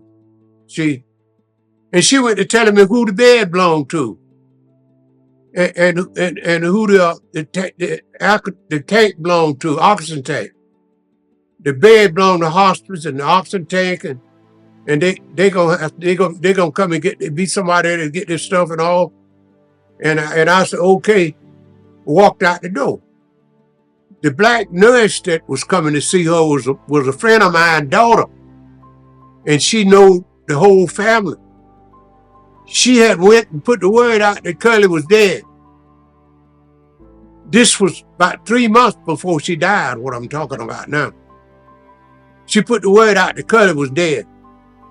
And but when they left, I got up and went in the kitchen. I was sitting in the chair like this. I got up and went in the kitchen and got me a chair. And I went and sat down by her bed and I prayed for her. I poured my heart out to God for her. I came out, I still didn't even look at her because I felt that she was going to be all right. I felt she was all right. I carried the chair back and set it to the table, and I came back and sat in my chair and went to looking at TV. After a while, I heard a car door slam out the door, bam, and a bunch of children come running there on the porch, hollering and going on, Grandma dead, Grandma dead, oh, Grandma. I heard Curly say, y'all shut up and get out of here with all that fuss. That really happened. I don't know if she was dead or not, but if she was, God brought her back from that prayer. But them nurses couldn't wake her up. I've always had faith in God. I raised my children with faith in God. And I got faith right now. I'm gonna tell you one thing. This is just one thing that happened. It's a lot of things that happened in my well, I want to tell you two if I got time. One, I was working on the railroad and I went to bed, started to go to bed. We was camping on the railroad and it was 150 miles from where we was to Cross City. And I started to go to bed and something that spoke to me said, go home. This was on a Tuesday and I was going home Thursday anyway. So I said, that's too far for me to drive tonight. And I just wouldn't lay back down to something, said, get up and go home. And there was another fella there working with me named Brother Prime. And I told Prime, I said, man, I don't know what it is. I said, but I got to go home. He said, well, Brother Collins, if you're going to take that ride tonight and got to come right back to work in the morning, I ain't going to let you do it by yourself. I'm going to go with you for support. I said, okay. So me and him got in the car and we drove from way down south to Cross City. Ida Pearl, my oldest daughter, was dying. She had got almost drowned that week and rusted water and stuff had settled on her brains and infection, and it was killing her. I walked in the door and the kids were sitting there and everybody was looking looking around with the mouth open, and the tears. I said, what's wrong? Said, out of poor dying. I said, dying? They said, yeah. I said, where Carly? Said, she's trying to get somebody to care to Gainesville. She can't find nobody. Won't nobody care to Gainesville. And I went in the room and I put my hand on her head and she was hot. She had a high fever. And I prayed to God. I asked God, I said, move this fever in the name of Jesus. I said, now I know this why I came here. So move this fever right now in the name of Jesus. And I held my hands on her head and I could feel her fever cooling. She didn't even know when I got there. When she came back to herself, she looked, said, Daddy, where you came from? I said, Daddy, I was dying. Said, I'm so hungry, I don't know what to do. She hadn't ate that one. I said, get up and get you something to eat. She got up, went to sit to the kitchen table, and the door was right there by the kitchen table, and Curly run back to the house to see how she was getting along. She couldn't find nobody to care, so she come back to the house, and I was there. And Ida Pearl was sitting to the table, and she like to have a fit. That one thing that really happened. Another thing happened was, I was out of work, and I needed money. I didn't have no money to buy food. And I took my lawnmower to the bishop, a brand new lawnmower, to the bishop. I told him to let me have $20 until that Friday, and I'll give him his money back. This year was on a Sunday night. I'll give him his money back. He told me he couldn't do it because he was fixing to buy the house next door and he needed every dime he got, he needed. So I said, okay. That Monday morning I got up and I went to work and I was praying, talking to God. A voice spoke to me. I have had a lot of voices to speak to me. I can't tell it all. But a voice spoke to me and said, you serving God. Ask him for some help. I got down on my knees by a stump and I went to praying and asking God. The woman lived next door was named Phyllis. Phyllis Gathers was her name. She owed Curly $1 for almost a year. Every time she got hold of some money, she forgot she owed Curly that $1. That same day, she thought about she owed Curly that $1 and she had some money. She said, Curly, I brought you your money while I got it because I keep forgetting it. And I brought you the money where you can, where I could pay you and get out of your debt. Dan was the baby. Curly give Ida Pearl, one of them girls, one of them oldest girls, I think it was Ida Pearl, that $1. Told her to go down there to the store. It was a guy running a store right down the street there, a black guy.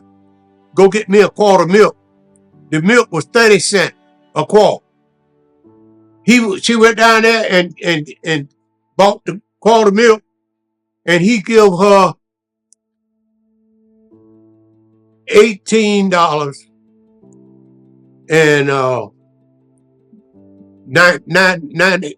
70 cents back, $19 and 70 cents back.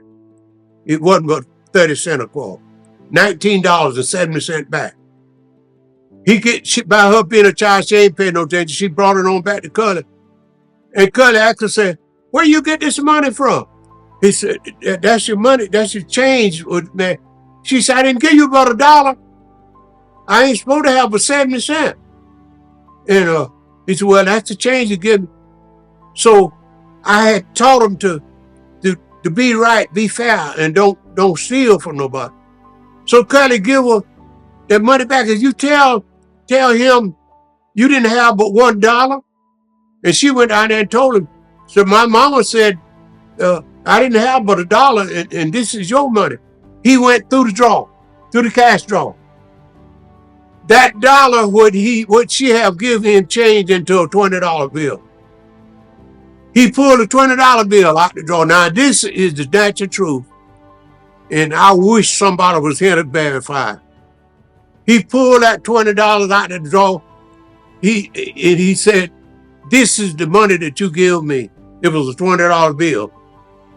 And that was the one that she gave him. She brought the $20 back to the pub, back to my wife.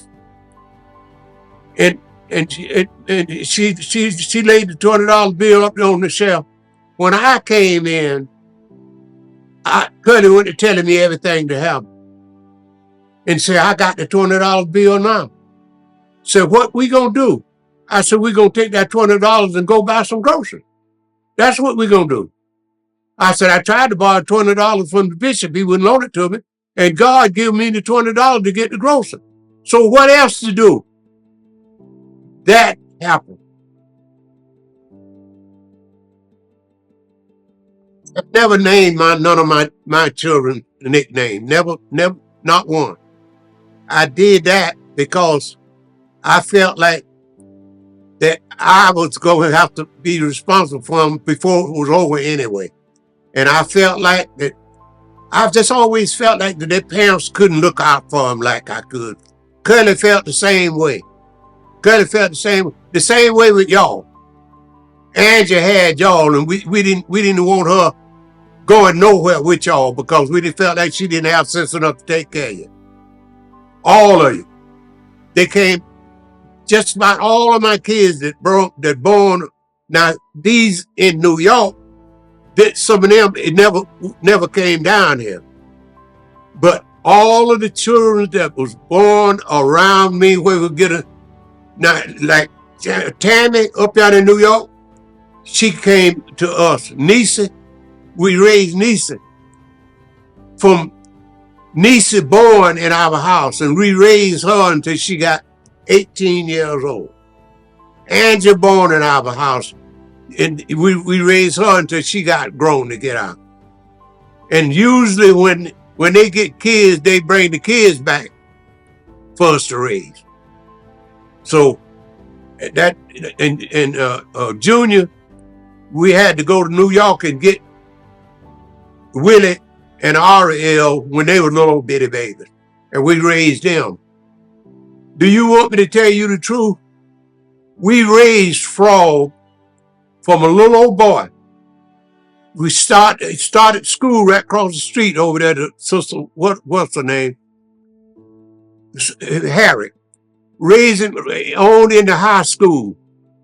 And he told me he saw a car he want. I said, "Well, you finish high school and I'll buy you a car." And I did. When he finished high school, I went and bought him a car. Juicy, when she finished, she went to college and ran up on Jimmy, and they decided they want to get married. But she raised up at us house till she went to college. Man, I feel like I'm on top of the world. I've always wanted my kids to do better than I did because I didn't have a chance. And now, if you want to do something, somebody gonna jump in there and help you. And I appreciate the ones that take that chance. I appreciate it. To do something, make something out of themselves. Instead of standing on the corner using drugs or selling drugs and going to prison and all that hurts me. Because I did not have the chance y'all got. And you guys, well, y'all took it over the top. Y'all really took it over the top. Hey, you said that they're a big lawyer, and you can turn around and help the family. And there's a guy right there, I ain't no telling how far he is in his business. All of you got nice homes, got nice cars, and doing something with yourself, and I love it. I love it. I'd rather for you to be y'all than me. I really would. Because y'all did what I wish that I could have did. Boy, I caught hell coming up. But I stuck with my family and I raised them. And any one of them that wanted to go to college, I was there ready for them to go to college. Sylvester, I got him and carried him to college. Entered him in college. They charged me a $50 entering fee. $50 they charged me. Coming downstairs from the office, I met his coach. He said, "Hey, Mr. Collins, how you doing?" I said, "What did you do? You brought Sylvester?" I said, "Yeah, I brought." So, "Oh yeah," I said, "They done signed him in?" I said, "Yeah." Said, "Everything?" I said, "Yeah." I said, "They charged me $50. He said, "No, they didn't. They didn't charge you no $50. As good an athlete as Sylvester is." Said, "Come go with me." He went back up there. He told them people, said, "Get this man his money back." And I was glad because we was all the way from Cross City and didn't have but $3 to put gas in the car to go back to Cross City with. We didn't know whether we was going to make it with the gas in there and that $3 or not. He went back up there, that man gave me my $50. I said, "God is good." The reason helping everybody so important to me because the Bible said it's better to give than to receive. That's why it's important. I lived by the Bible. When I was a boy coming up, little boy coming up, the biggest children be on the street playing on a Sunday. I'd be getting ready to go to church on a Sunday. When I was 12 years old, I was the Sunday school secretary in the church. 12-year-old boy. And the average one of them didn't even want to go to school. And God, I had faith in God, and I got faith in God today. I've got things going on in my family right now that I got faith in God that He gonna get rid of it. Because I'm gonna fast, I'm gonna pray until He do get rid of it. I got kids in my family that had problems that they couldn't help. Instead of talking about them and scorning them and telling them that to stay away from me, that would make it worse. Help them when they got a problem. Help them get out of it. That's what God would do. Because all of us had been nothing but sinners. And God died to save us. He loved us so. So He loved us so. Why we can't love our grands and our children?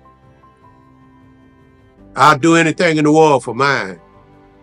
The only reason I'm sitting here today is because of the way I have treated people. The way I love people, and I give them my last. I had a woman in the project there in Lake City. Willie Lee called me and told me that she didn't have no food. I went and bought just as much food as I could put in the trunk of my car. And I carried it over there and give it to that woman. I have took food to peoples and fed peoples that I didn't even know nothing about. I went to Jamaica to Sharon peoples, and she had 5 fine little 3 girls and 2 boys over there. One of the girls died. But I fell in love with them. And I try to do anything I can for them. And I always do what I can for them. I don't care what me and her relationship come to. I'm always try to help them kids. Because they appreciated me when I was over there. And they proved to me that they appreciated me. And nothing gonna stop me from trying to help them. Always be honest with yourself and love everybody. The Bible said Jesus loved the world so much until He gave His only begotten Son, that whosoever believe in him shall never perish, but have everlasting life. Love one another. Love your neighbor. Love your brother, your sister, and treat people right. Because what you do is coming back, whether it's bad or good. The Bible said you're going to reap what you sow. For God is not mocked. Whatever you sow, that shall you also reap. And believe in God. Believe in God. That will help you along the way. Don't believe in politicians and crooked preachers, because a lot of preachers carrying people to hell along with him. See, the Bible said when you follow these kind of people, they dig in a ditch and he gonna fall in it and you gonna fall in it right with it. Love one another, treat one another right, and never mistreat nobody. God will look out for you. God will give you long life. I'm a witness to that. But this world has done got in a shape. If I could live another 100 years, I wouldn't want to do it. If I had the chance tonight, somebody tonight tell me they'll give me $1 billion right now to follow these crooks or die tomorrow with nothing. I'll take dying tomorrow. I'd rather die and be saved than to stay here 100 years and go to hell. I want to be remembered as a man that lived right and try to get everybody else to live right. I did my wife harm by going out getting more kids on her. But my wife was such a good woman to me. She was born in the world for a mother and a wife. She forgave me. And by her forgiving me, God forgive me. And I don't want none of my kids doing that. And I don't want none of my kids shacking. I want them to marry. And when they marry, treat their wife or husband right. That goes a long ways in God's eyesight. And trust Jesus, not man, because man will take you to hell. Trust Jesus. That's how I want my family to remember me. And another thing is, I'd rather die today than to get on a dialysis machine. If I had a choice today that I had to go on a dialysis machine or die, I'll tell the Lord to take me, because I will not get on no dialysis machine. And another thing, the bones that I born with, them the ones I want to die with. I was so sick one time and they were talking about taking all my kneecaps off and putting me some new caps on. And I prayed to God that I want to die with my knees that I was born with. And I got up and went to walking. I couldn't walk at that time. They had to take me to the bathroom. I couldn't walk nowhere. I got up and went to walking, and I asked God to let me die with the bones that I born with. And that's what's going to happen. God answer your prayer if you live right and have faith. Keep your faith in God. I want to say that I'll never forget you guys. Y'all did what I wanted to be done, because I wanted to leave something when I leave. I'm not going to live forever. I wanted to leave something for my family that they can look at and talk to. My daddy did this, or he said this. And I want to leave with a good record left behind for my kids and for other people too. It might help somebody else. That's what I want to happen. because I know I'm not going to live forever, but I'm satisfied with the life that I have lived. I'm not satisfied with some things I did, but I forgot forgiveness for that. And I want my kids to straighten their life out. I got one, Sylvester. I want him and his wife to go back together and live right because they done broke their vow with God. I want them to straighten it out, renew their vow, and start living like somebody. I want him to see this, take what we got, because I'm serious about that. I want all of y'all to get together and love one another, come together and have prayer and put your mind on Jesus, because that's the only chance you got. Don't worry about politicians, because politicians is the mark of the beast. And don't worry about phony preachers. Nowadays, we got a lot of phony preachers preaching anything to get $1. Love one another, treat one another right, and whatever you do, don't forget to pray. Pray before you go to bed. Thank God. Thank God the next morning you wake up. I want you to get that in your mind. Start doing that, because God is the only help we got. The devil ain't no help for you. So keep that in mind for me, for God's sake.